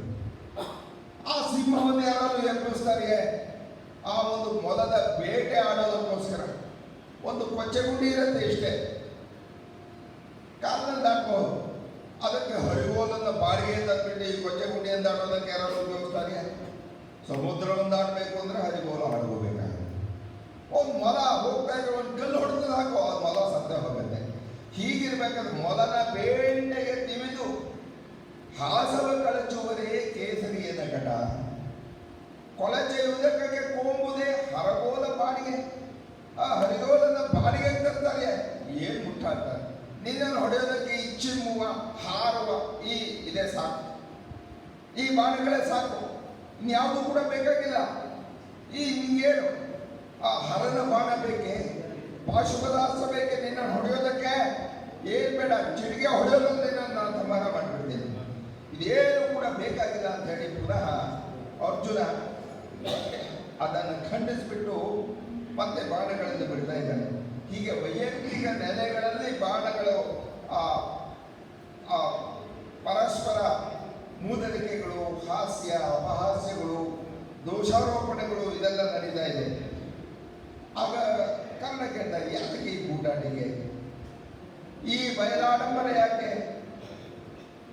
ಆ ತ್ರಂಬಕಾಸ್ತ್ರವನ್ನು ಹೊಡೆ, ಪಾಶುಪದಾಸ್ತ್ರವನ್ನು ಹೊಡೆ, ಅದು ನಿನ್ನ ಪರಾಕ್ರಮಕ್ಕೆ ಸವಾರವಾದದ್ದು. ಇದೇನು ಇಟ್ಕೊಂಡಿದೆಯಾ? ತರಹ ಶಂಬರಾರಿಯ ಆ ಮನ್ಮಥನ ಬಾಣದಂತೆ. ಮನ್ಮಥನ ಬಾಣ ಯಾವುದು? ಹೂಬಾಣ, ಪುಷ್ಪ ಬಾಣ. ಅದು ಎಷ್ಟು ಮಧುರವಾಗಿರುವಂಥದ್ದು. ಆ ಪುಷ್ಪ ಬಾಣದಂತೆ ಈ ಪಾಶುಪದಾಸ್ತ್ರವನ್ನು ನೀನು ಇಟ್ಕೊಂಡಿದೆಯಲ್ಲ, ಏನಿದು? ಅದು ಬಲಿಷ್ಠವಾದದ್ದೇ ಅಂತ ಕೇಳಿದಾಗ, ಕರ್ಣ ನೀನು ಸರಿಯಾಗಿ ಹೇಳಿದೆ. ನಾನು ಇಟ್ಕೊಂಡಿರೋದು ಆ ಶಂಬರಾರಿ, ಆ ಮನ್ಮಥನ ಅಸ್ತ್ರ, ಆ ಮದನಾಸ್ತ್ರ, ಅದನ್ನೇ ಬಿಡ್ತೇನೆ. ಅದಕ್ಕೆ ನೀನೇ ವನಿತೆ ಸಮ. ಯಾವ ರೀತಿ ಆ ಮನ್ಮಥನ ಬಾಣಕ್ಕೆ ಎಲ್ಲರೂ ಕೂಡ ಮಾರು ಹೋಗ್ತಾರೆ, ಆ ರೀತಿಯಾಗಿ ಆ ಹೂಬಾಣಗಳನ್ನು ಬಿಡೋ ನಾನೇ, ನೀನು ವನಿತಾಮಯನು ಅಂತ ಹೇಳಿದಾಗ ಪುನಃ ಕರ್ಣ ಹೇಳ್ತಾ ಇದ್ದಾನೆ, ಗಂಡುಗೈ ಕಾಮನೈ ಕೈ ಕೊಂಡೆವೈ ತಪ್ಪೇನೋ, ನಾವೇ ಖಂಡ ಪರಶುಗಳಾಗಿವೆ ಭವನೀಯ ವಿಗ್ರಹಕ್ಕೆ ಕಂಡೆ ನಿನ್ನನು ಸುಘಟ ವೇಷದ ಭಂಡನೋ, ಹಡ ಹೋಗು ಹೋಗೆನುತ ಪರಿಮಂಡಳಿದ ಕೋದಂಡನು, ಎಚ್ಚನು ಕರ್ಣನು ಅರ್ಜುನನ ಎಚ್ಚನು. ಕರ್ಣ ಅರ್ಜುನನನ್ನು ಮೂದಲಿಸ್ತಾ ಇದ್ದಾನೆ. ಏನು? ನಿನ್ನ ಹತ್ರ ಇರುವಂತಹದ್ದು ಅದು ಪಾಶುಪದಾಸ್ತ್ರ ಅಲ್ಲ, ಮದನಾಸ್ತ್ರ. ಹೌದು, ನೀನು ಹೇಳಿದ ಸರಿನೇ. ನೀನು ಅಂತಹ ದುಷ್ಟ ಏನಲ್ಲ, ನೀನು ದುಷ್ಟ ಅಲ್ಲಪ್ಪ, ನೀನು ಸಜ್ಜನ ವ್ಯಕ್ತಿ. ನೀನು ನಿನ್ನ ಮೇಲೆ ಬಿಡೋದಕ್ಕೆ ಈ ಮದನಾಸ್ತ್ರ ಸಾಕು. ಈ ಪಾಶುಪದಾಸ್ತ್ರ ಯಾಕೆ ಬೇಕು? ಆ ಕುಸುಮಮಯವಾಗಿರುವಂತಹ ಆ ಮನ್ಮಥನ ಬಾಣಗಳೇ, ಹೂಬಾಣಗಳೇ ಸಾಕು ಅಂತ ವೀರಪಾರ್ಥ ಕರ್ಣನ ಮೇಲೆ ಬಾಣವನ್ನು ಬಿಟ್ಟಾಗ ಅವನು ಹೇಳ್ತಾ ಇದ್ದಾನೆ, ಅರ್ಜುನ ನೀನು ಗಂಡುಗಲಿ, ಮಹಾಪರಾಕ್ರಮಿ, ನೀನು ಕಾಮನಾಗು, ನೀನು ಮನ್ಮಥನಾಗು, ಅದರಲ್ಲಿ ಯಾವ ತಪ್ಪು ಕೂಡ ಇಲ್ಲ. ಆದರೆ ನೀನು ಕಾಮನಾದರೆ ನಾನು ಖಂಡ ಪರಶು, ನಾನು ಪರಮೇಶ್ವರ. ಯಾವ ರೀತಿಯಾಗಿ ಪರಮೇಶ್ವರ ಆ ಮನ್ಮಥನನ್ನ ತನ್ನ ಮೂರನೇ ಕಣ್ಣುಗಳಿಂದ ತೆಗೆದು ಸುಟ್ಟು ಬೂದಿ ಮಾಡಿದ್ನೋ, ಆ ರೀತಿಯಾಗಿ ನಾನು ನಿನ್ನನ್ನು ಸುಟ್ಟು ಭಸ್ಮ ಮಾಡ್ತೇನೆ. ನೀನು ಮಾತು ಪರವಾಗಿಲ್ಲ, ನೀನೇ ಮನ್ಮಥ, ಆ ಮನನಾಸ್ತ್ರವನ್ನು ಬಿಡು, ನೀನು ಮನ್ಮಥನಾಗೋ, ಪರವಾಗಿಲ್ಲ, ನಾನು ನಿನ್ನನ್ನು ಸುಟ್ಟು ಭಸ್ಮ ಮಾಡ್ತೇನೆ. ಇನ್ನನ್ನು ಈ ಕಾಳಗದಲ್ಲಿ ನೀನು ಭಸ್ಮ ಆಗ್ತೀಯಾ? ನಿನ್ನ ಪುರುಷ ವೇಷ ಕಂಡಿದ್ದೆ ನಾನು. ಸುಭಟ ವೇಷದ ಭಂಡನೋ ಫಡ ಹೋಗೆನ್ನುತ್ತ ಪರಿಮಂಡಿತ ಕೋದಂಡ ನೆಚ್ಚನು ಕಾರಣನು ಅರ್ಜುನ. ತನ್ನ ಆ ಬಿಲ್ಲನ್ನ ಸದಾಕಾರ ವಿಸ್ತಾರವಾಗಿ ಎಳೆದು ಹೊಡಿತಾ ಇದ್ದಾನೆ. ಕಾರಣ ಅರ್ಜುನನ ಮೇಲೆ ಬಾಣಗಳನ್ನು ಬಿಡ್ತಾ ಇದ್ದಾನೆ. ಹೀಗೆ ನಿಮಿಷ ನಿಮಿಷಕ್ಕೆ ಆ ಯುದ್ಧ ಹೇಗಾಗ್ತಾ ಇದೆ? ನಿಮಿಷ ನಿಮಿಷಕ್ಕೆ ಹೆಚ್ಚಿತು ಇಬ್ಬರ ತಿಮಿರಮಯ ಘನರೋಷ. ನಿಮಿಷ ನಿಮಿಷಕ್ಕೆ ಹೆಚ್ಚಿತು ಇಬ್ಬರ ಸಮರ ಸಾಹಸ ಶೌರ್ಯವು, ಇಬ್ಬರ ಕಣೆಯ ಕೈ ಚಳಕ, ಇಬ್ಬರ ಶ್ರಮ ವಿಧಾನ ವ್ಯಾಪ್ತಿಯು, ಇಬ್ಬರ ಗಮಕವು, ಇಬ್ಬರ ಗಾಢವು, ಇಬ್ಬರ ಸಮತೆಯು, ಇಬ್ಬರ ಗರ್ವವು, ಇಬ್ಬರ ತೀವ್ರತರ ತೇಜ. ನಿಮಿಷ ನಿಮಿಷಕ್ಕೆ ಹೆಚ್ಚಿತು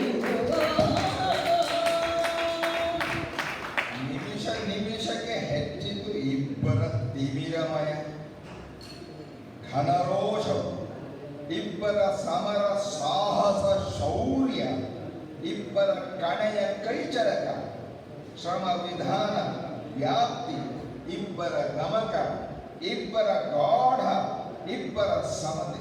ಹೀಗೆ ಪ್ರತಿ ಕ್ಷಣದಲ್ಲೂ ಕೂಡ ಹೆಚ್ಚುತ್ತಾ ಇದೆಯಂತೆ.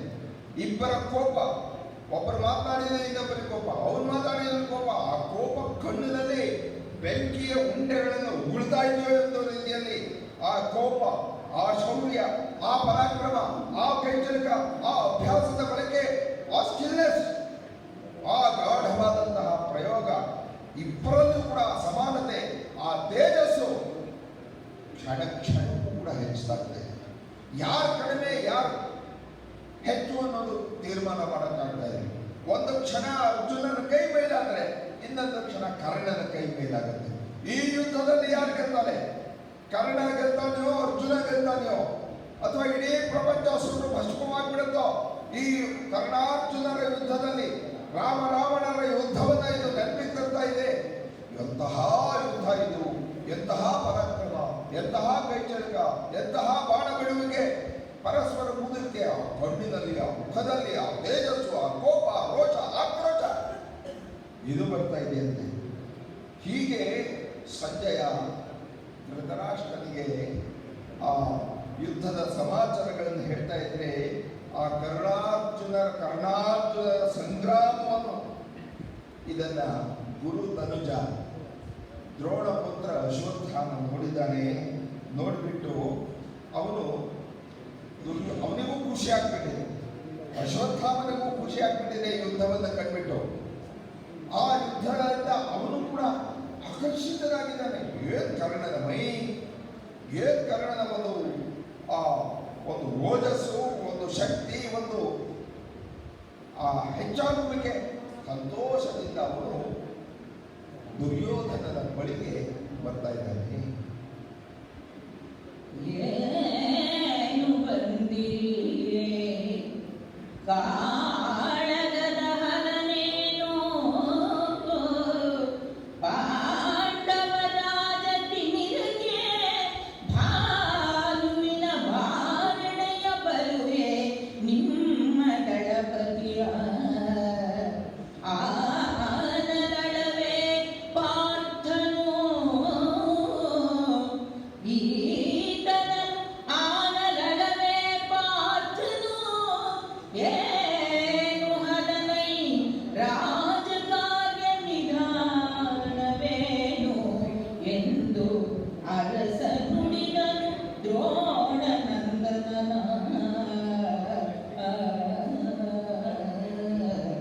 ದ್ರೋಣಪುತ್ರ ಅಶ್ವತ್ಥಾಮ ಆ ಯುದ್ಧದಿಂದ ಉತ್ಸಾಹಿತನಾಗಿ ಒಂದು ರೀತಿಯಲ್ಲಿ ಕರ್ಣನ ಕೈ ಮೇಲಾಗ್ತಾ ಇರೋದನ್ನು ಕಂಡುಬಿಟ್ಟು ಮಹಾರಾಜನ ಬಳಿಗೆ ಬಂದಿದ್ದಾನೆ. ಆಗ ಮಹಾರಾಜ ಈ ಅಕಾಲದಲ್ಲಿ ಕರ್ಣಪುತ್ರ ಇಲ್ಲಿ ಬರ್ತಾ ಇದ್ದಾನಲ್ಲ, ಏನ್ ಸಮಾಚಾರ, ಏನು ಬಂದಿರಿ, ಕಾಳಗದ ಹದನೇನು, ಏನ್ ಸಮಾಚಾರ, ಯುದ್ಧದ ಸಮಾಚಾರ ಏನು? ನಮ್ಮ ಕರ್ಣ ಗೆಲ್ತಾನೆಯೇ? ಖಂಡಿತ ಕರ್ಣನಿಗೆ ಗೆಲ್ಲಲಾಗುತ್ತದೆಯೇ? ಏನ್ ಬಂದಿರಿ? ಪಾಂಡವ ರಾಜ ತಿಮಿರಕ್ಕೆ ಭಾನುವಿನ ಭಾರಣೆಯ ಬರುವೆ, ಆ ಪಾಂಡರಾಜರ ಎಂಬ ಕತ್ತಲೆಗೆ ಈ ಸೂರ್ಯ ಪ್ರಕಾಶ ಉಂಟಾಗುತ್ತದೆ, ಆ ಕತ್ತಲೆಯೆಲ್ಲ ಹೊರಟೋಗುತ್ತದೆ.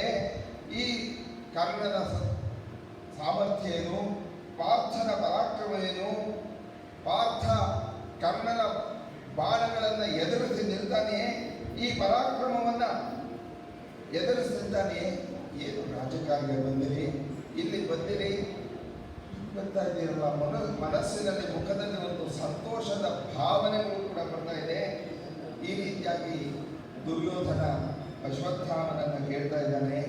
ಆಗ ಅಶ್ವತ್ಥಾಮ ದುರ್ಯೋಧನ ಕೇಳ್ತಾ ಇದ್ದಾನೆ, ಏನರೆಂಬೆನು ಜಿಯ ಕರ್ಣನ ನಾನು ಒಡೆ ಫಲುಗುಣನ ಬಾಳೆ ವಿಷಾಣು ನೇತ್ರನೋ ಕೈಟಧಾರಿಯೋ ಕಮಲ ಸಂಭವನೋ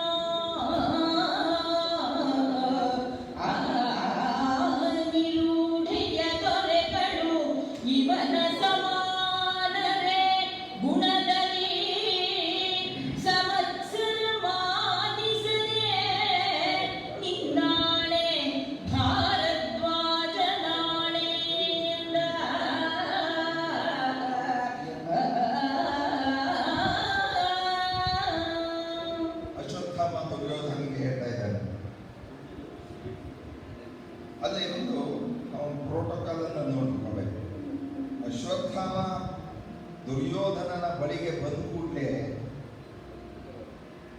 ಅಲ್ಲಿದ್ದಂತಹ ಸುತ್ತಮುತ್ತಲು ಇರುವಂತಹ ಎಲ್ಲ ರಾಜರಿರ್ಬೋದು, ಸೇನಾಧಿಕಾರಿಗಳಿರುವವರೆಲ್ಲ ಹೊರಟೋಗ್ತಾರೆ. ಇವರು ಏಕಾಂತದಲ್ಲಿ ಮಾಡಬೇಕು. ಗುರುಪುತ್ರ ಬರ್ತಾ ಇದ್ದಾನೆ, ದುರ್ಯೋಧನ ಹತ್ರ ಕಾಸು ಮಾತಾಡಕ್ಕೆ ಬರ್ತಾ ಇದ್ದಾನೆ. ಅವರೆಲ್ಲ ಹೊರಟು ಹೋಗ್ತಾರೆ. ಆಗ ಇವರ ಸಮಾಜದವರು ಏನು ಬಂದ್ರಿ, ಏನು ಸಮಾಚಾರ ಆಯಿತು, ನಮ್ಮ ಯುದ್ಧ ಏನು, ಆ ಪಾಂಡವರ ಪಾಳಯಕ್ಕೆ ಕತ್ತಲು ಕವಿಯುತ್ತದೆ, ಕರ್ಣ ಅವರನ್ನ ಸಂಹಾರ ಮಾಡ್ತಾನೆ, ಯುದ್ಧದಲ್ಲಿ ನಮಗೆ ಗೆಲುವಾಗ್ತದೆ ಅಂತ ಹೇಳಿದಾಗ ಅಶ್ವತ್ಥಾಮ ಹೇಳ್ತಾ ಇದ್ದಾನೆ, ಏನನ್ನುಜಿಯ ಕರ್ಣನ ನಾವು ನೋಡಿ ಪಲುಕುಲನ ಮಾಡ. ಕರ್ಣನನ್ನು ಎದುರಿಸೋದಕ್ಕೆ ಅರ್ಜುನಿಗೆ ಸಾಧ್ಯವಾಗುತ್ತದೆಯೇ? ಖಂಡಿತ ಇಲ್ಲ. ಕರ್ಣ ಅತ್ಯಂತ ಶ್ರೇಷ್ಠನಾದಂತಹ ಬಿಲ್ಗ.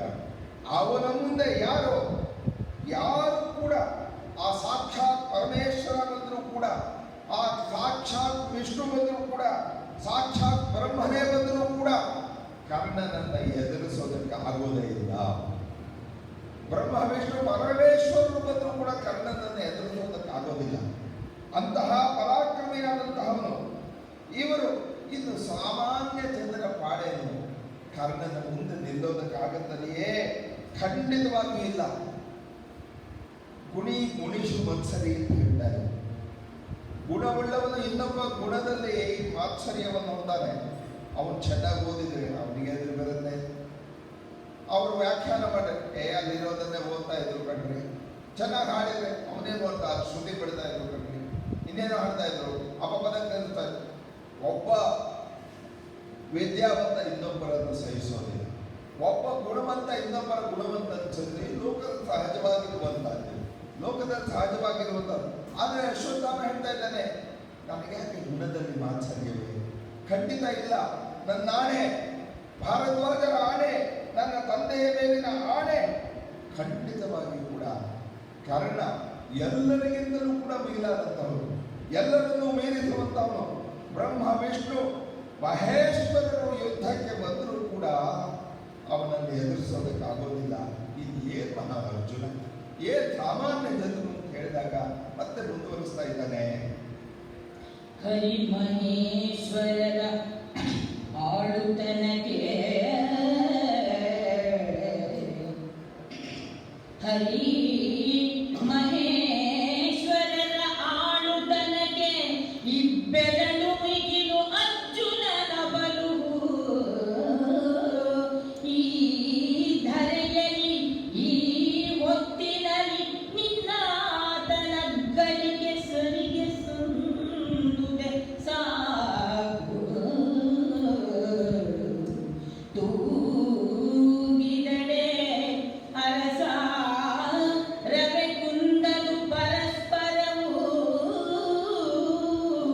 ಅರಸು ಕಾರ್ಯದ ವಾಸಿ ಬಂದುದು ರಾಯ ಕೇಳೆಂದ.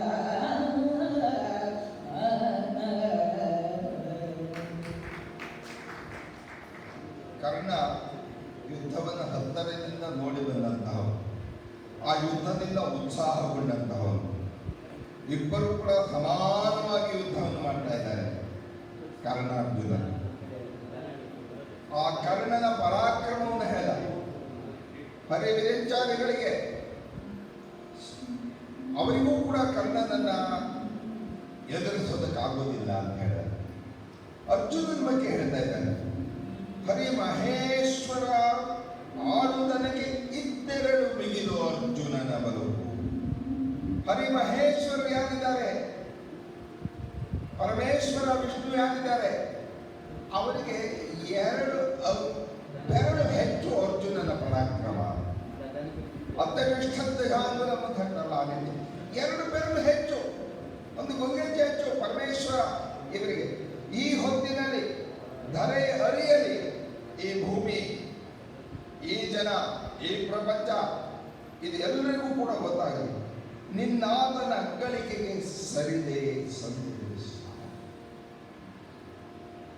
ಇಬ್ಬರ ಪರಾಕ್ರಮವೂ ಒಂದೇ ಆಗಿದೆ. ಒಂದು ಗುರುಗಂಜಿ ತೂಕ ಕಡಿಮೆ ಇಲ್ಲ. ಒಬ್ಬರು ಇಬ್ಬರು ಒಂದು ಕ್ಷಣ ಇವರ ಕೈ ಮೇಲಾಗುತ್ತೆ, ಇನ್ನೊಂದು ಇಬ್ಬರು ಸಮಾನವಾಗಿ ವಿ ಶಲ್ ಸ್ಟಾಪ್. ಈ ಯುದ್ಧವನ್ನು ಇಲ್ಲಿಗೆ ನಿಲ್ಲಿಸ್ಬೇಡ, ಇದು ಮುಂದುವರಿಸೋದು ಬೇಡ. ಇಬ್ಬರನ್ನು ಕೂಡ ತೂಗಿದ್ರೆ ರವೆ ಕುಂದದು, ರವೆಯಷ್ಟು ಕೂಡ ವ್ಯತ್ಯಾಸ ಬರೋದಿಲ್ಲ ಅಂತ ಹೇಳ್ತೀವಿ. ಅದು ಒಂದೇ ಒಂದು ಗುರುಗಂಜಿಯಷ್ಟು ವ್ಯತ್ಯಾಸ ಬರೋದಿಲ್ಲ. ಪರಸ್ಪರ ಪರಸುಖವಾಗ್ಯದ ವಾಸುಪತ್ತು. ಈ ಕ್ಷಣದಲ್ಲಿ ಒಂದು ಒಳ್ಳೆಯ ಕೆಲಸಕ್ಕೋಸ್ಕರ ನಾವು ಸಿದ್ಧರಾಗೋಣ, ಒಂದು ಕೀರ್ತಿಗೋಸ್ಕರ ಸಿದ್ಧರಾಗೋಣ. ಒಳ್ಳೆ ಕೆಲಸ ಮಾಡಿದರೆ ನಾವು ಕೀರ್ತಿ ಲಭಿಸಬಹುದು, ಇದಾಗಬಹುದು. ರಾಜಕಾರ್ಯವನ್ನು ನಾನು ಹೇಳಬೇಕಾಗಿದೆ.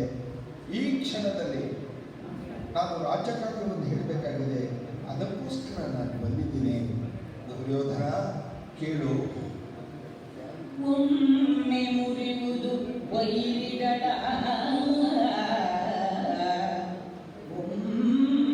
ಒಮ್ಮೆ ಮುರಿಯುವುದು ವೈರಿಗಳ, ಮತ್ತೊಮ್ಮೆ ಮುರಿಯುವುದು ನಮ್ಮಗಳ, ಬಳಿಗೊಮ್ಮೆ ಮಕ್ಕಳ ತಂಡವು ಅವರಲ್ಲಿ ನಮ್ಮ ತಟ್ಟಿನಲ್ಲಿ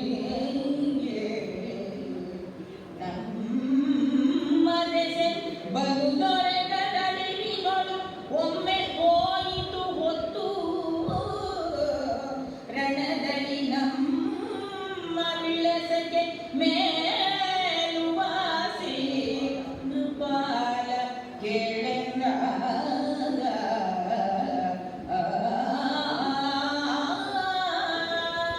ಈ ಯುದ್ಧವನ್ನು ನೋಡಿದರೆ ನಮ್ಮ ಕೈಯೇ ಜಾಸ್ತಿ ಆಗಿದೆ ಅಂತ ಅನ್ಸಲ್ಲ. ಒಂದು ಸ್ವಲ್ಪ ಮೇಲು ವಾಸಿ ಅನ್ನಿಸ್ತಾ ಇದೆ. ಒಂದ್ಸಲ ನಮ್ಮ ಬಲದಲ್ಲಿ ನೂರಾರು ಸಾವಿರಾರು ಜನ ಸಾಯ್ತಾ ಇದ್ದಾರೆ, ಇನ್ನೊಂದು ಸಲ ಅವ್ರ ಕಡೆ ಸಾವಿರಾರು ಜನ ಸಾಯ್ತಾ ಇದ್ದಾರೆ, ಮಕ್ಕಳು ಸಾಯ್ತಾ ಇದ್ದಾರೆ. ಯಾರೋ ಯುದ್ಧ ಮಾಡೋದು, ಇನ್ಯಾರೋ ಸಾಯೋದು, ಎಂತ ರಾಜರು ಸಾಯ್ತಾ ಇದ್ದಾರೆ. ಇದೆಲ್ಲ ಯಾಕೆ ಆಗಬೇಕು? ಈ ನಮ್ಮ ತಂಡದಲ್ಲಿ ಅವರ ತಂಡದಲ್ಲಿ, ನಮ್ಮ ಸೈನ್ಯದಲ್ಲಿ ಅವರ ಸೈನ್ಯದಲ್ಲಿ ಹೊಡಿ ಹೊಡಿ ಹೊಡಿ ಹೊಡಿ ಹೊಡಿ ಹೊಡಿ. ಇದರಿಂದ ಅಮಾಯಕರಾದಂತಹ ವ್ಯಕ್ತಿಗಳು ಸಾಯ್ತಾ ಇದ್ದಾರಲ್ಲ, ಅನೇಕ ಶೂರರು ತಮ್ಮ ಪ್ರಾಣವನ್ನು ಕಳ್ಕೊಳ್ತಾ ಇದ್ದಾರೆ. ಇದರಿಂದ ಏನು ಬಂದಿದ್ದು? ಒಂದು ರೀತಿಯಲ್ಲಿ ನಮ್ಮ ಕೈಯೇ ಒಂಚೂರು ಮೇಲಾಗಿದೆ ಅಂತ ಅನ್ಸುತ್ತೆ. ಈ ಸಂದರ್ಭದಲ್ಲಿ ನನ್ನ ರಾಜಕಾರ್ಯವನ್ನು ಹೇಳಬೇಕು. ನೃಪಾಲ ಕೇಳು. ಈ ಹೊತ್ತು ರಣದಲ್ಲಿ ನಮ್ಮ ಮೇಲುವಾಸಿ ಆಗ್ತಾ ಇದೆ ಅಂತ ಅನ್ಸುತ್ತೆ. ಆದರೂ ಕೂಡ ಈ ಕ್ಷಣದಲ್ಲಿ ನಾವು ಒಂದು ಕ್ಷಣ ಆ ಸೀಸ್ ಫೈರ್ ಅಂತ ಹೇಳ್ತೀವಲ್ಲ, ಯುದ್ಧವನ್ನು ವಿಡ್ರಾ ಮಾಡಿಕೊಂಡ್ರೆ, ಈ ಕ್ಷಣದಲ್ಲಿ ನಾವು ಹಿನ್ನಡೆ ಪಡೆದ್ರೆ ಅಥವಾ ಸುದ್ದಿಯಲ್ಲಿ ಮಾಡಿಕೊಂಡ್ರೆ, ಯಾಕೋ ಅವನಿಗೆ ಕಾರಣದ ಬಗ್ಗೆ ತುಂಬ ಒಲವು ಹೆಚ್ಚಾಗ್ತಾ ಇದೆ ಅಂತ ಅನ್ಸುತ್ತೆ. ಅದಕ್ಕೋಸ್ಕರ ಹೇಳ್ತಾನೆ, ಅಯ್ಯ ಭೂಪಾಲ, ದುರ್ಯೋಧನ, ನನ್ನ ಮಾತನ್ನು ಕೇಳಯ್ಯ. ಸರಿಗಳೆವೆನು ಎರಡಂತವನು, ನಾ ಕಲಿಸಿಕೊಡುವೆನು ಧರ್ಮಜನನು. ಎರಡರಸುಗಳು ಸರಿಯಾಗಿ ಓಡಿಸುವುದು ಮಹೀತಳವ. ಅರಸ ಅರಸ ಕರ್ಣನ ಕೆಡಿಸದಿರು.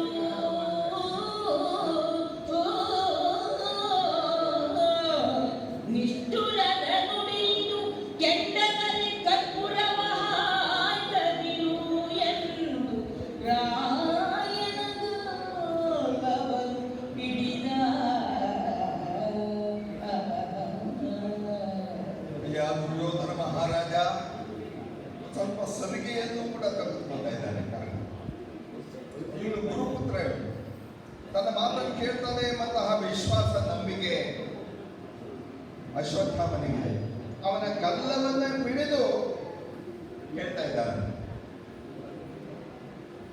ಈಗ ಸರಿ ಸಮಾನವಾಗಿದೆ ಯುದ್ಧ. ಇಬ್ಬರು ಕೂಡ ಒಂದೇ ರೀತಿಯಲ್ಲಿ ಯುದ್ಧವನ್ನು ಮಾಡ್ತಾ ಇದ್ದಾರೆ. ಸರಿಗಳು ಎರಡಂಕವನ್ನು. ಈಗ ನಾನು ಇಬ್ಬರನ್ನು ಕರೆಸ್ತೀನಿ, ಇಬ್ಬರ ನಾಯಕರನ್ನು ಕೂಡ ಕರೆಸ್ತೀನಿ. ನೀನು ಇಲ್ಲಿದೆಯಾ? ಧರ್ಮರಾಯನನ್ನು ಕರೆಸ್ತೀನಿ. ಧರ್ಮರಾಯ ನನ್ನ ಮಾತನ್ನು ಅಲ್ಲಗಳೆಯೋದಿಲ್ಲ, ತಿರಸ್ಕರಿಸೋದಿಲ್ಲ. ಎರಡು ಅಂಶಗಳನ್ನು ಕೂಡ ನಾನು ಭೇಟಿ ಮಾಡಿಸ್ತೀನಿ, ಶೃಂಗ ಸಭೆಯನ್ನು ಮಾಡಿಸ್ತೀನಿ.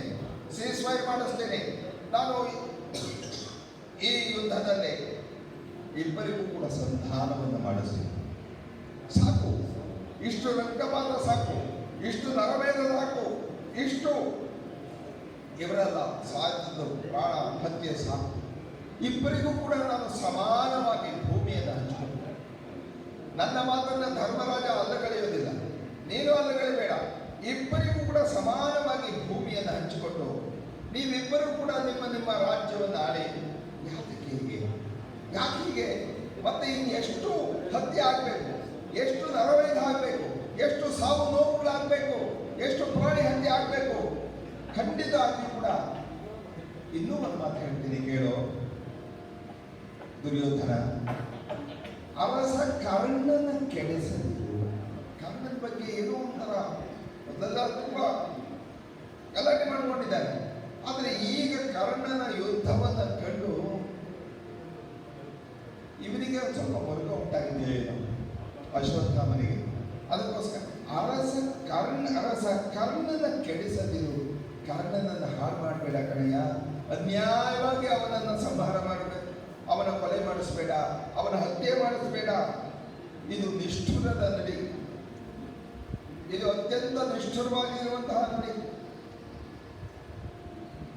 ಯಾವ ರೀತಿ ಸುಲಭ ಪುರುಷಾರಾಜಂ ಸತತಂ ಪ್ರಿಯವಾದಿನಃ ಅಪ್ರಿಯಸ್ಯ ಚ ಪಥ್ಯಶ್ಚ ವಕ್ತ ಶ್ರೋತ ಚ ದುರ್ಲಭ ಅಂತ ಮಾರೀಚ ಅಲ್ಲಿ ರಾಮಾಯಣದಲ್ಲ ಇದ್ದಾರೆ. ಸವಿ ಮಾತುಗಳನ್ನು ಆಡುವಂತಹವರು ಅನೇಕ ಜನ ಸಿಗ್ತಾರೆ. ನಮಗೆ ಆಪ್ಯಾಯಮಾನವಾಗಿರುವಂತಹ ವಿಚಾರಗಳನ್ನ ಹೇಳೋದಕ್ಕೆ ಹೇಳ್ತಾರೆ, ಸಂತೋಷವಾಗುತ್ತೆ ಅವರು ಹೇಳಿದಾಗ.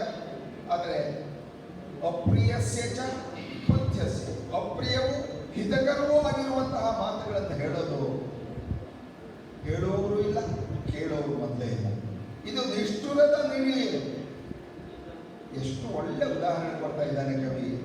ಕೆಂಡದಲ್ಲಿ ಕರ್ಪೂರವ ಹಾಯಿಕಲಿರು, ಉಳಿತಾ ಇದೆ ಕೆಂಡ, ಅದನ್ನು ಕರ್ಪೂರವನ್ನು ಹಾಕಿದರೆ ಅದು ಕೂಡ ಭಸ್ಮವಾಗ್ಬಿಡುತ್ತೆ, ಅದು ನಿಶೇಷವಾಗಿಬಿಡುತ್ತೆ, ಪೂರ್ತಿ ಭಸ್ಮವಾಗಿಬಿಡುತ್ತೆ, ಅದರ ಅವಶೇಷವೂ ಕೂಡ ಉಳಿಯೋದಿಲ್ಲ. ಹಾಗೆ ಈ ಯುದ್ಧವೆಂಬಂತಹ ಕೆಂಡದಲ್ಲಿ ಕರ್ಣನಂತಹ ಕರ್ಪೂರವನ್ನು ಹಾಕಿ ಅದನ್ನು ನಾಶಗೊಳಿಸಬೇಡ, ಖಂಡಿತ ನಾಶಗೊಳಿಸಬೇಡ, ಕರ್ಣನ ಕೆಡಿಸದಿರು ಅಂತ ಅಶ್ವತ್ಥಾಮ ದುರ್ಯೋಧನನ ಹತ್ರ ಅವನ ಗಲ್ಲವನ್ನು ಹಿಡಿದು ಒಂಥರ ಸರಿಗೆ ತಪ್ಪಿರತಾ ಇದ್ದಾನೆ, ಗಲ್ಲವನ್ನು ಹಿಡ್ಕೊಂಡು ಹೇಳ್ತಾ ಇದ್ದಾನೆ, ನೋಡಯ್ಯ ಖಂಡಿತ ಬೇಡ ಕಣಯ್ಯ, ಆ ಯುದ್ಧ ಬೇಡ, ಇದರಲ್ಲಿ ಕರ್ಣನನ್ನು ಹಾಳು ಮಾಡಬೇಡ ಅಂತ ಹೇಳ್ತಾ ಇದ್ದಾನೆ. ಇದು ತಪ್ಪೇನು ಸಂಪ್ರತಿಯಾಗಬೇಡ ಎಂದಿದೆ ಮಹಾಭಾವವು ಈಗ ಸರಿಬರಿಯಾಯಿತು. ಬಂದುದು ವಾಸಿ ಎಂದಿರಲೇ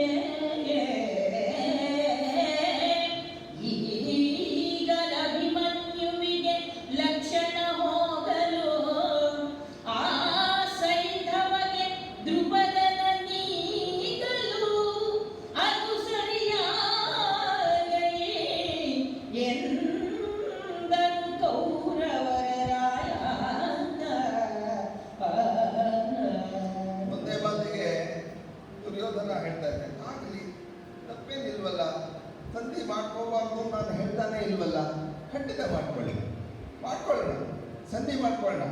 ಈಗ ಯುದ್ಧ ಸರಿ ಸಮಾನವಾಗಿದೆ. ನಮ್ಮ ಕಡೆಗೂ ಒಂದಷ್ಟು ಜನ ಸತ್ತಿದ್ದಾರೆ, ಅವ್ರ ಕಡೆಗೂ ಒಂದಷ್ಟು ಜನ ಸತ್ತಿದ್ದಾರೆ. ಈಗ ಸರಿಬರಿ ಆಯಿತು, ಒಳ್ಳೇದಾಯ್ತು, ನೀವು ಬಂದಿದ್ದು, ಸಂಧಿ ಮಾಡ್ಕೊಳ್ಬಹುದು. ಆದರೆ ನಮ್ಮಲ್ಲಿ ಅವ್ರ ಕಡೆ ಅಭಿಮನ್ಯ ಸತ್ತ, ನಮ್ಮ ಕಡೆ ಲಕ್ಷಣ ಸತ್ತ, ಒಂಥರ ಎಸ್ಪಿಟ್ ಬಿಡಿಸಿಂದ ಹೇಳ್ತಾರಲ್ಲ ಹಾಗೆ, ಇದಕ್ಕೆ ಸರಿ ಆಯಿತು. ನಮ್ಮ ಕಡೆ ಸೈಂಧವ ಸತ್ತ, ಜಯದ್ರಥ ಸತ್ತ, ಅವ್ರ ಕಡೆ ಧ್ರುಪದ ಹೋದ, ಅವರಿಬ್ಬರಿಗೂ ಸಮಾನ ಆಯಿತು. ಹೀಗೆ ಇಬ್ಬರನ್ನು ಅವ್ರ ಕಡೆ ಯಾರು ಹೋಗಿದ್ದಾರೆ, ನಮ್ಮ ಕಡೆ ಯಾರು ಹೋಗಿದ್ದಾರೆ ಲೆಕ್ಕವನ್ನು ಹಾಕೊಂಡ್ರೆ ಯುದ್ಧ ಒಂದು ರೀತಿಯಲ್ಲಿ ಸರಿ ಸಮಾನವಾಗಿದೆ. ಅವರಿಗೆ ಸಮಾನರಾಗಿದ್ದಾರೆ. ಆಯಿತು, ಪರವಾಗಿಲ್ಲ, ಸಂಧಿ ಮಾಡ್ಕೊಳ್ಳೋಣ, ಇದರ ತಪ್ಪೇನಿಲ್ಲ. ಆ ಮಹಾಯುದ್ಧ ಈಗ ಸರಿಯಾಗಿ ಹೋಗ್ತಾ ಇದೆ, ಪರವಾಗಿಲ್ಲ, ಇನ್ನು ಮುಂದಾದರೂ ಕೂಡ ಬೇಡ. ಮತ್ತು ಕೂಡ ಇನ್ಯಾರ್ಯಾರು ಸತ್ತಿದ್ದಾರೆ, ಗುರು ನದಿ ಸುತರಳಿವು ಉಭಯರಾಯರಿಗೆ ಸರಿಗೆ ದುಶಾಸನನ ನೆತ್ತರದಿ ಪಾನ ಕ್ರೀಡನೋ ಆ ಸೌಭಾಗ್ಯ ಸಂಪದಕ್ಕೆ ಸರಿಯರಾವುದು ಕರ್ಣತನಯನ ಮರಣ ಕಾವುದು ಸರಿಸ ಭೀಮನ ಕರುಳಲಿ ಎನ್ನಯ ಕರುಳು ತೊಡಗಲು ಮೇಲೆ ಸಂಧಾನ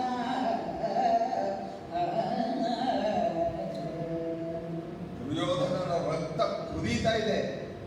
ಅದಕ್ಕೆ ನಮ್ಮಿಬ್ಬರಲ್ಲಿ ಅಭಿಮನ್ಯುಗೆ ಲಕ್ಷಣ ಹೋದ, ಜಯದ್ರಥನಿಗೆ ಇವನು ಧ್ರುಪದ ಹೋದ. ಸರಿ, ನಮ್ಮ ಕಡೆ ನಮ್ಮ ಗುರು ನದೀಸುತರು ಅವರ ಸಾವು ಇದೆ. ಭೀಷ್ಮ ದ್ರೋಣರು, ಭೀಷ್ಮ ನಮಗೂ ಅಜ್ಜ ಅವರಿಗೂ ಅಜ್ಜ, ಅವರು ಸಾವು ಸಮಾನ. ದ್ರೋಣರು ನಮಗೂ ಗುರುಗಳು ಅವರಿಗೂ ಗುರುಗಳು, ಅವರ ಸಾವು ಇಬ್ಬರಿಗೂ ಸಮಾನ. ಅದೆಲ್ಲ ನಮ್ಮ ಪಕ್ಷದಲ್ಲಿದ್ದರೂ ಕೂಡ ಇಬ್ಬರಿಗೂ ಸಮಾನ ಅವರ ಸಾವು. ಅದರಿಂದ ಏನು ವ್ಯತ್ಯಾಸ ಆಗೋದಿಲ್ಲ.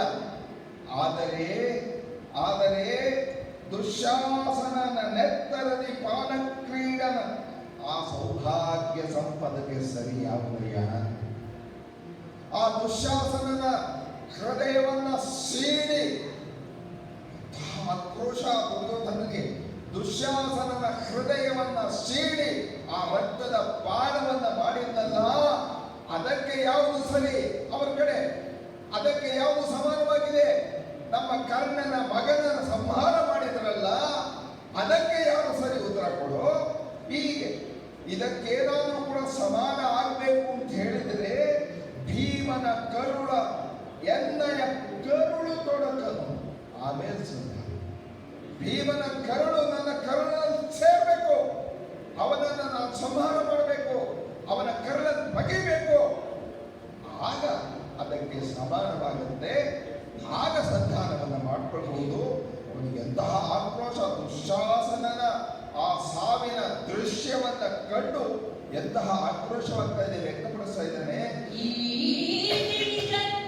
ಈ ಸೇನೆಯೋ ಈ ಕರ್ಣಾದಿ ಸುಭಟರು ನಾವು ನೀವು ಈ ಮೇದಿನೀಶ್ವರರು ಅಖಿಲ ನಾಯಕರು ಅವರ ಕಟ್ಟಿನಲ್ಲಿ ಈ ದುರಾಗ್ರಹವು ಉಚಿತವಲ್ಲಾಗೆನೆ ಸೋದರನ ತನು ಗೆರಲಿ ರಕ್ತವ ಸೇರಿ ಸೊಕ್ಕಿದ ಭೀಮನೊಡನೆ ಯಮಗೆಂದು ಸಂಧಾನ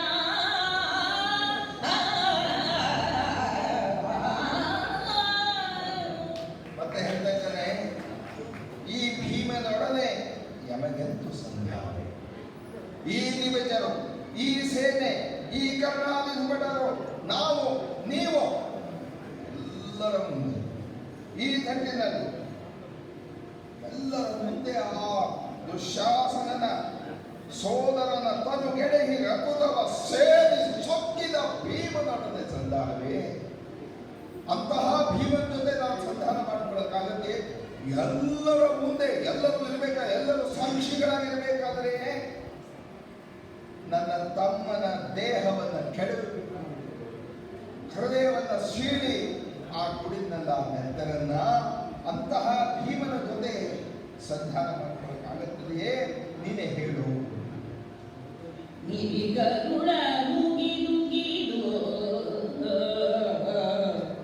ನಿರಿಗರುಳ ನುಗಿದುಗಿದು ನೆತ್ತರಿ ನೊರವಿನಲಿ ಮೊಗೆ ಮೊಗೆದು ಬಾಯೊಳಗೆರೆದು ಸವಿ ನೋಡೆಂದು ನಿಮಗೆಲ್ಲರಿಗೆ ಕೈ ಹಿರಿದು ಮೂದಲಿಸಿ ಮಿಗೆ ಚಪ್ಪಲಿದು ಚಪ್ಪಲಿ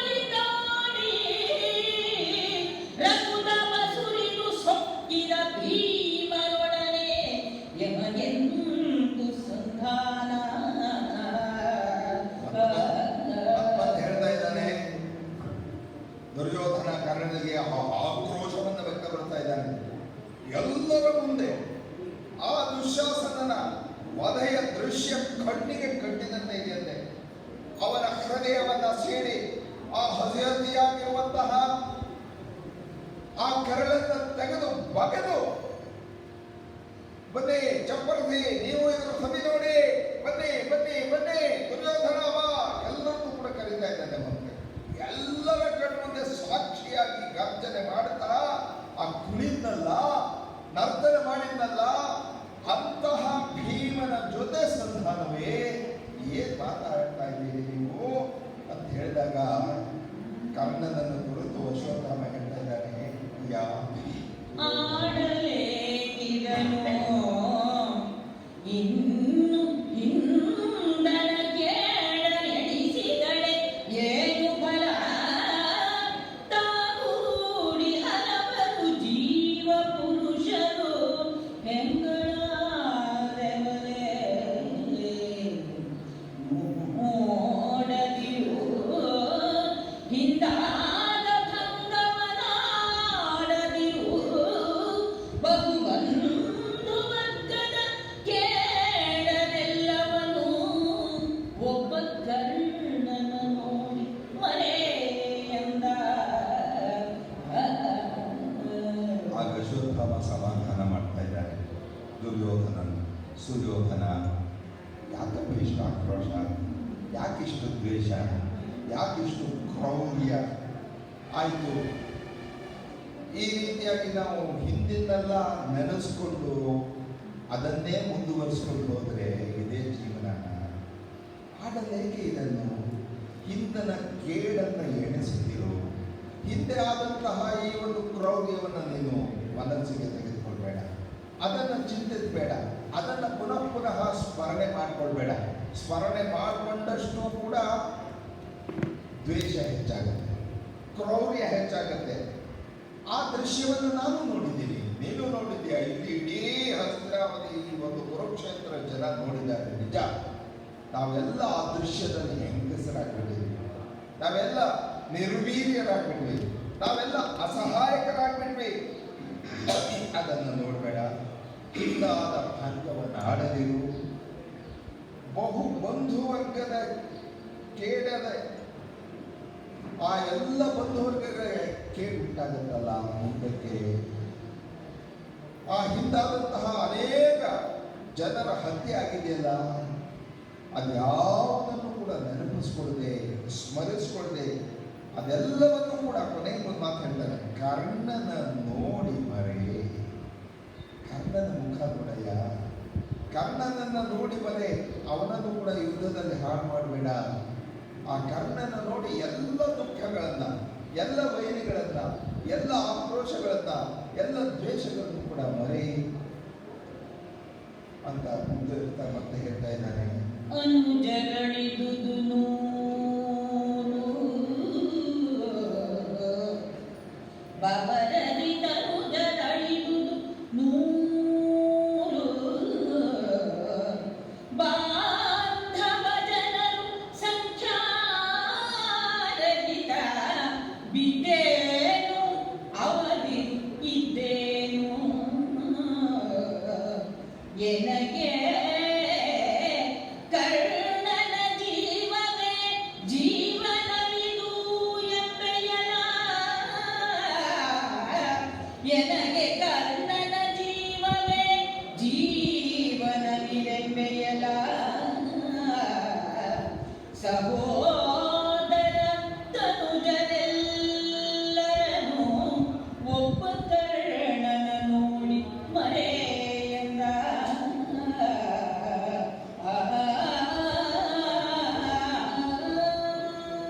ಅಶ್ವತ್ಥಾಮ ಮುಂದುವರಿಸ್ತಾ ಇದ್ದಾನೆ. ಹೇಗಾದರೂ ಮಾಡಿ ಕರ್ಣನನ್ನು ಉಳಿಸ್ಕೋಬೇಕು ಎಂಬಂತಹ ಕಳಕಳಿ ಅವನಲ್ಲಿದೆ. ದುರ್ಯೋಧನ, ನಿನ್ನ ಅನುಜರು ಅಳಿದರು 100 ಜನ, ತನುಜರು ಅಳಿದರು 100 ಜನ, ನಿನ್ನ ಸೋದರರು ಹೋದರು, ಮಕ್ಕಳು ಹೋದರು. ಇನ್ನು ಬಂಧು ಬಾಂಧವರು ಹೋಗಿರುವಂಥದ್ದು ಲೆಕ್ಕವಿಲ್ಲದಷ್ಟು. ಅವರು ಇದ್ದೆಷ್ಟು ಬಿದ್ದಷ್ಟು ಅವರೆಲ್ಲ ಹೋಗಾಯಿತು. ಆದರೆ ಹಿಂದಕ್ಕೆ ತಪ್ಪು ಮುಂದಕ್ಕೆ ಬುದ್ಧಿ ಅಂತ ಹೇಳ್ತಾರೆ. ಈಗ ಈ ಸಂದರ್ಭದಲ್ಲಿ ನೀನು ಹೇಳ್ತಾ ಇದೆಯಲ್ಲ, ವಿದಣಿಯನು ಬಿರುದ ಹೊಗಳಿಸಿ ಮಾಡಿದನಿ ಅಂತ ಅವನೇ ಹೇಳ್ಕೊಳ್ತಾನೆ. ಆ ಕರ್ಣನ ಕೂಡ ನೋಟ, ಕರ್ಣನ ಕೂಡ ಊಟ, ಕರ್ಣನ ಕೂಡ ಎಲ್ಲವೂ ಕೂಡ ಹೀಗಿರ್ಬೇಕಾದ್ರೆ ನನಗೆ ಕರ್ಣನ ಜೀವವೇ ಜೀವ ಅಂತ ಹೇಳ್ತಾ ಇದೆಯಲ್ಲಪ್ಪ. ಕರ್ಣ ಇದ್ರೆ ನಾನು ಕರ್ಣನಿಗೆ ಏನ್ ಸಂತೋಷವಾಗುತ್ತೋ ಅದನ್ನು ಮಾಡ್ತೀನಿ. ಆ ಕರ್ಣ ಒಂದು ಕ್ಷಣ ಇಲ್ಲದೇನೂ ಕೂಡ ನಾನು ಬದುಕೋದಿಲ್ಲ. ನಾನು ಬಹಿರ್ಪ್ರಾಣದಂತೆ ಕರ್ಣ ಇದ್ದಾನೆ ಅಂತ ಹೇಳ್ತಾ ಇದೆಯಲ್ಲ, ಆ ರೀತಿ ಹೇಳ್ತಾ ಇದೆಯಲ್ಲ. ಆ ಕರ್ಣನ ಜೀವನದ ಬಗ್ಗೆ ಎಲ್ಲವನ್ನು ಕೂಡ ಮಾಡಿ ಸಹೋದರ ತನುಜರೆಲ್ಲರೂ ಒಬ್ಬ ಕರ್ಣನ ನೋಡಿ ಮರೆ ಖಂಡಿತ ಮರೆಯಪ್ಪ. ಕರ್ಣನನ್ನು ಕಳ್ಕೋಬೇಡ, ನೀನು ಹಾಳಾಗ್ಬಿಡ್ತೀಯಾ. ಕರ್ಣನಿಂದ ನೀನು ಬದುಕೋದಕ್ಕಾಗತ್ತೆಯೇ? ಈಗ ಹೋದರು 100 ಜನ ಸೋದರು ಹೋದರು, 100 ಜನ ಮಕ್ಕಳು ಹೋದರು, ಅಸಂಖ್ಯ ಬಂಧು ಬಾಂಧವರು ಹೋದರು. ಆದರೆ ಆ ಕರ್ಣನ ಜೀವವೇ ಜೀವ, ಕರ್ಣವ ಪ್ರಾಣವೇ ಪ್ರಾಣ. ಕರ್ಣ ಉಳಿದರೆ ನಾನು ಅಂತ ಹೇಳ್ತಾ ಇದೆಯಲ್ಲಪ್ಪ. ಈಗ ಆ ಕರ್ಣನನ್ನು ಉಳಿಸಿಕೊಳ್ಳುವಂತಹ ಸಮಯ ಪ್ರಾಪ್ತವಾಗಿದೆ. ಈ ಕ್ಷಣದಲ್ಲಿ ಹೇಳು, ನಾನು ಇಬ್ಬರನ್ನು ಕರೆಸಿಬಿಟ್ಟು ಇಬ್ಬರಿಗೂ ಕೂಡ ಸಂಧಾನ ಮಾಡಿಸಿಬಿಟ್ಟಿದ್ದೀನಿ. ಈ ಕ್ಷಣದಲ್ಲಿ ಇಬ್ಬರಿಗೂ ಅರ್ಧರಾಜ್ಯ ಹಂಚಿಕೊಟ್ಟಿರ್ತೀನಿ. ಧರ್ಮರಾಜ ನನ್ನ ಮಾತನ್ನು ಕೇಳ್ತಾನೆ. ಖಂಡಿತವಾಗಿಯೂ ಕೂಡ ಕರ್ಣನನ್ನು ನಾಶ ಮಾಡಿಸಬೇಡ, ಖಂಡಿತವಾಗಿಯೂ ಕೂಡ ಬೇಡ, ನಾನು ಪ್ರಾರ್ಥನೆ ಮಾಡ್ಕೊಂಡಿದ್ದೀನಿ ಅಂತ ಆ ಅಶ್ವತ್ಥಾಮ ದುರ್ಯೋಧನನ್ನ ಪರಿಪರಿಯಾಗಿ ಕೇಳ್ತಾ ಇದ್ದಾನೆ.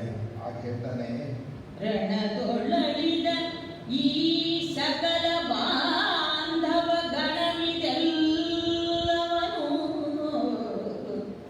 ಒಬ್ಬ ಕರ್ಣನ ಗುಣವ ಕಂಡೇ ಮರೆಯಾದ ಅಗಡ ಕರ್ಣನಳಿವಿನಲ್ಲಿ ಎಣೆಯಗಲಿ ನೀ ಬದುಕುವ ಧಾರುಣಿಯ ಪತಿಯೇ. ಕರ್ಣನಳಿವಿನಲ್ಲಿ ಎಣೆಯಗಲಿ ನೀ ಬದುಕುವೈ ಆತ ಬಂದಿಯ ನಡೆದು ಕರ್ಣನ ಉಳುಹಿಕೊಳು ಧಾರುಣಿಯ ಪತಿಯೇ. ಸಂಪ್ರತಿಯ ಮಾಡು ಎಂದ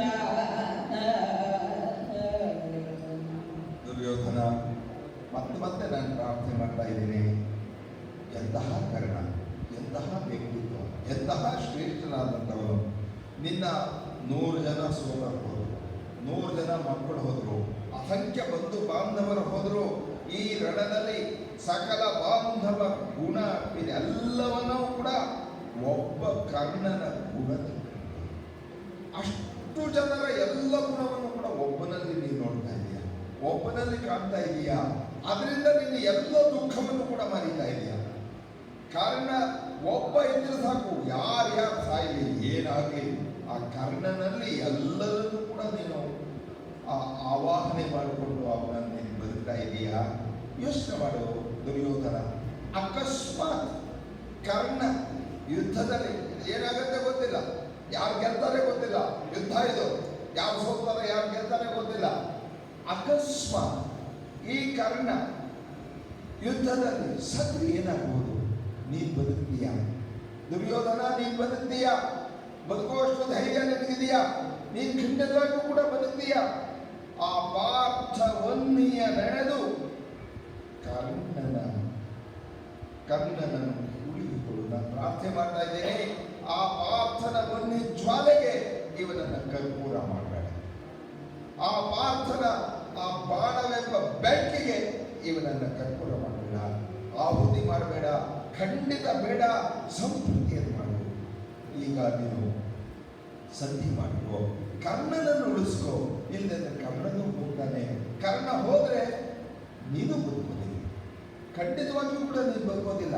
ಈಗ ನೀನು ಬದುಕಿರೋದೆ ಇಷ್ಟು ಜನ ಅಸಂಖ್ಯಾತರಾಗಿರುವಂತಹ ಬಂಧುಗಳನ್ನು ಕಳೆದುಕೊಂಡ್ರೂ ಕೂಡ ನೀನು ಬದುಕಿರೋದು ಒಬ್ಬ ಕರ್ಣನಿಗೋಸ್ಕರ. ಆ ಕರ್ಣನನ್ನು ನೋಡಿ ಎಲ್ಲ ದುಃಖವನ್ನು ಕೂಡ ಮರೀತಾ ಇದೆಯಾ. ಕರ್ಣನ ಗುಣದ ಬಂದೇ ಎಲ್ಲ ದುಃಖಗಳು ಕೂಡ ಹೋಗ್ಬೋದು, ಎಲ್ಲ ದುಃಖಗಳು ಕೂಡ ಹೋಗಿದೆ. ಇಂತಹ ಕರ್ಣನನ್ನು ಉಳಿಸ್ಕೋ. ಖಂಡಿತವಾಗಿಯೂ ಕೂಡ ಯುದ್ಧಕ್ಕೆ ಮುಂದಾಗಬೇಡ. ನಾನು ಎಲ್ಲರೂ ಇಬ್ಬರನ್ನು ಕೂಡ ಕರೆಸ್ತೀನಿ, ನೀವು ಸಂಧಿಯನ್ನು ಮಾಡಿಕೊಳ್ಳಿ ಅಂತ ಹೇಳಿದಾಗ ಕೊನೆಯದಾಗಿ ಆ ದುರ್ಯೋಧನ ಹೇಳ್ತಾನೆ, ಎಂತಹ ಆಕ್ರೋಶದ ಮಾತು. ಖಂಡಿತ ಸಂಧಿ ಮಾಡ್ಕೊಳ್ತೀವಿ, ಆದರೆ ಯಾವಾಗ ಗುರುತನುಜ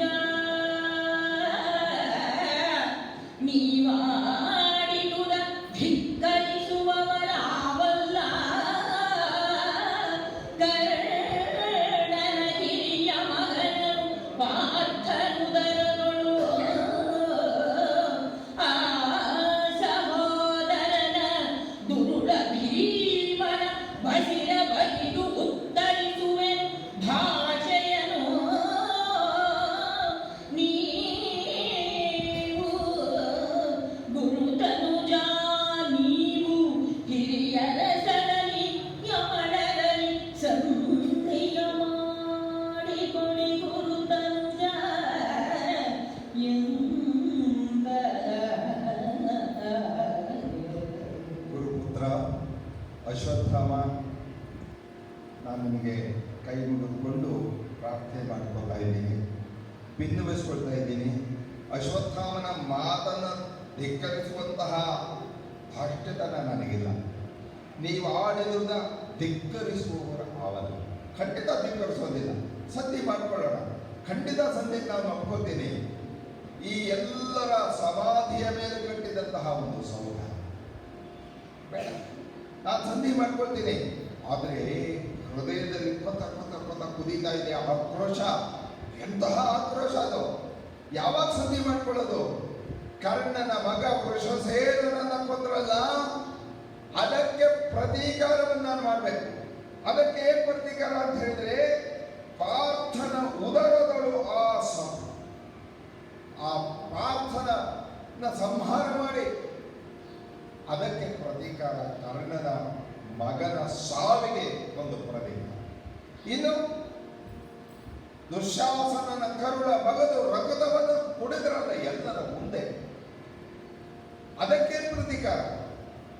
ನನ್ನ ಕರುಳಿನಲ್ಲಿ ಭೀಮನ ಕರುಳು ಸೇರಿದಾಗ, ನಾನು ಆ ಭೀಮನನ್ನ ಸಂಹಾರ ಮಾಡಿದಾಗ ಆವಾಗ ನನಗೆ ತೃಪ್ತಿ ಆಗತ್ತೆ.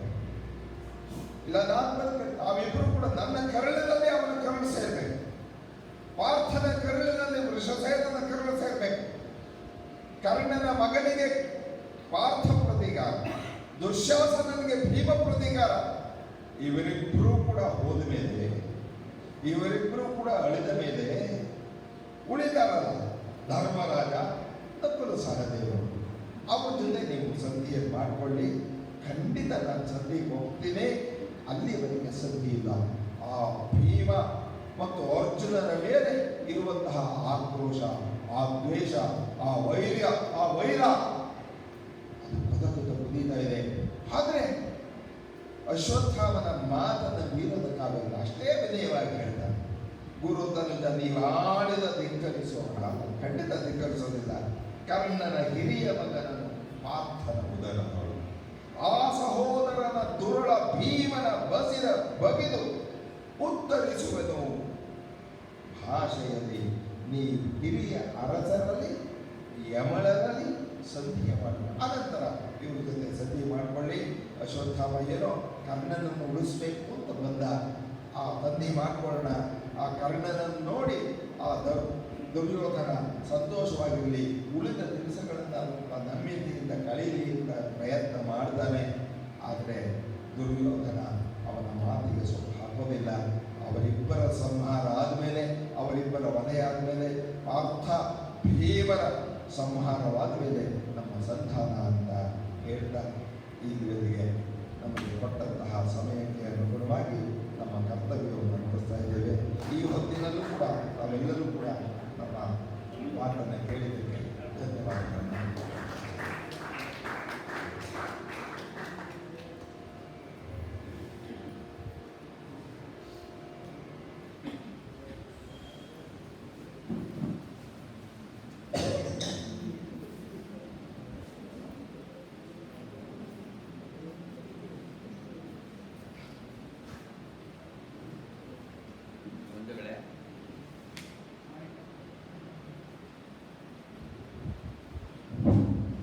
ಬಂಧುಗಳೇ, ಇಷ್ಟೊಂದು ಕೂಡ ಬಹಳ ಸೊಗಸಾಗಿ ಕಾರ್ಯಕ್ರಮವನ್ನು ಕೊಟ್ಟಿದ್ದಾರೆ ಈರುವರು ಕಲಾವಿದರು.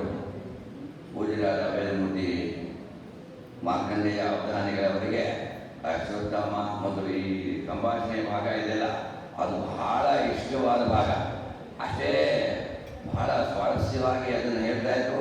ಅದೇ ರೀತಿಯಾಗಿ ಅಷ್ಟೇ ಭಾವಪೂರ್ಣವಾಗಿ ಬಹಳ ಸೊಗಸಾಗಿ ಇವತ್ತು ವ್ಯಾಖ್ಯಾನವನ್ನು ಮಾಡಿಬಿಟ್ಟು ಡಾಕ್ಟರ್ ಮಹಾಬಲೇಶ್ವರ ಅವರು ನಮ್ಮನ್ನು ಆರಂಭಿಸಿದ್ದಾರೆ. ಅವರಿಗೆ ಅನಂತ ವಂದನೆಗಳನ್ನು ಸಲ್ಲಿಸ್ತಾ ಈ ಪದಾಂಬಗಳನ್ನು ನೀಡ್ತಾ ಇದ್ದೀವಿ. ಅವರು ಪ್ರೀತಿಯಿಂದ ಸ್ವೀಕರಿಸಬೇಕು ಅಂತ ಹೇಳಿ ಕೇಳ್ಕೊಳ್ತೇನೆ. ಹಾಗೂ ಕೂಡ ಶ್ರೀಮತಿ ಇಂದಿರಾ ಶಾಸ್ತ್ರಿ ಚಂದ್ರಾಯಪಟ್ಟಣ ಅವರು ಇವತ್ತು ಬಹಳ ಸೊಗಸಾಗಿ ತುಂಬ ಚೆನ್ನಾಗಿದೆ, ಬಹಳ ಇಷ್ಟವಾಗಿದೆ. ಕೆಲವು ಪದ್ಯಗಳಂತೂ ಬಹಳ ಈ ಜನ ಇದ್ದಿದ್ದು ಇನ್ನೂ ಚೆನ್ನಾಗಿರ್ತಿತ್ತು, ಸ್ವಲ್ಪ ಕಡಿಮೆ ಆಗಿತ್ತು, ಆಮೇಲೆ ಕೊನೆಗೆ ಸ್ವಲ್ಪ ಸೇರಿದ್ದಾರೆ. ಹಾಗಾಗಿ ತುಂಬ ಚೆನ್ನಾಗಿ ಸೊಗಸಾಗಿ ವಾಚನವನ್ನು ಮಾಡಿ ನಮ್ಮೆಲ್ಲರನ್ನು ಕೂಡ ಸಂತೋಷಪಡಿಸಿದ್ದಾರೆ. ಅವರಿಗೂ ಕೂಡ ಅನಂತ ವಂದನೆಗಳನ್ನು ಸಲ್ಲಿಸ್ತಾ ಈ ಪದಾಂಬವನ್ನು ನೀಡ್ತಾ ಇದ್ದಾರೆ. ಅವರು ಪ್ರೀತಿಯಿಂದ ಸ್ವೀಕರಿಸಬೇಕು ಅಂತ ಹೇಳಿ ಕೇಳ್ಕೊಳ್ತೇನೆ. ಕಾರ್ಯಕ್ರಮದಲ್ಲಿ ಒಂದು ಸ್ವಲ್ಪ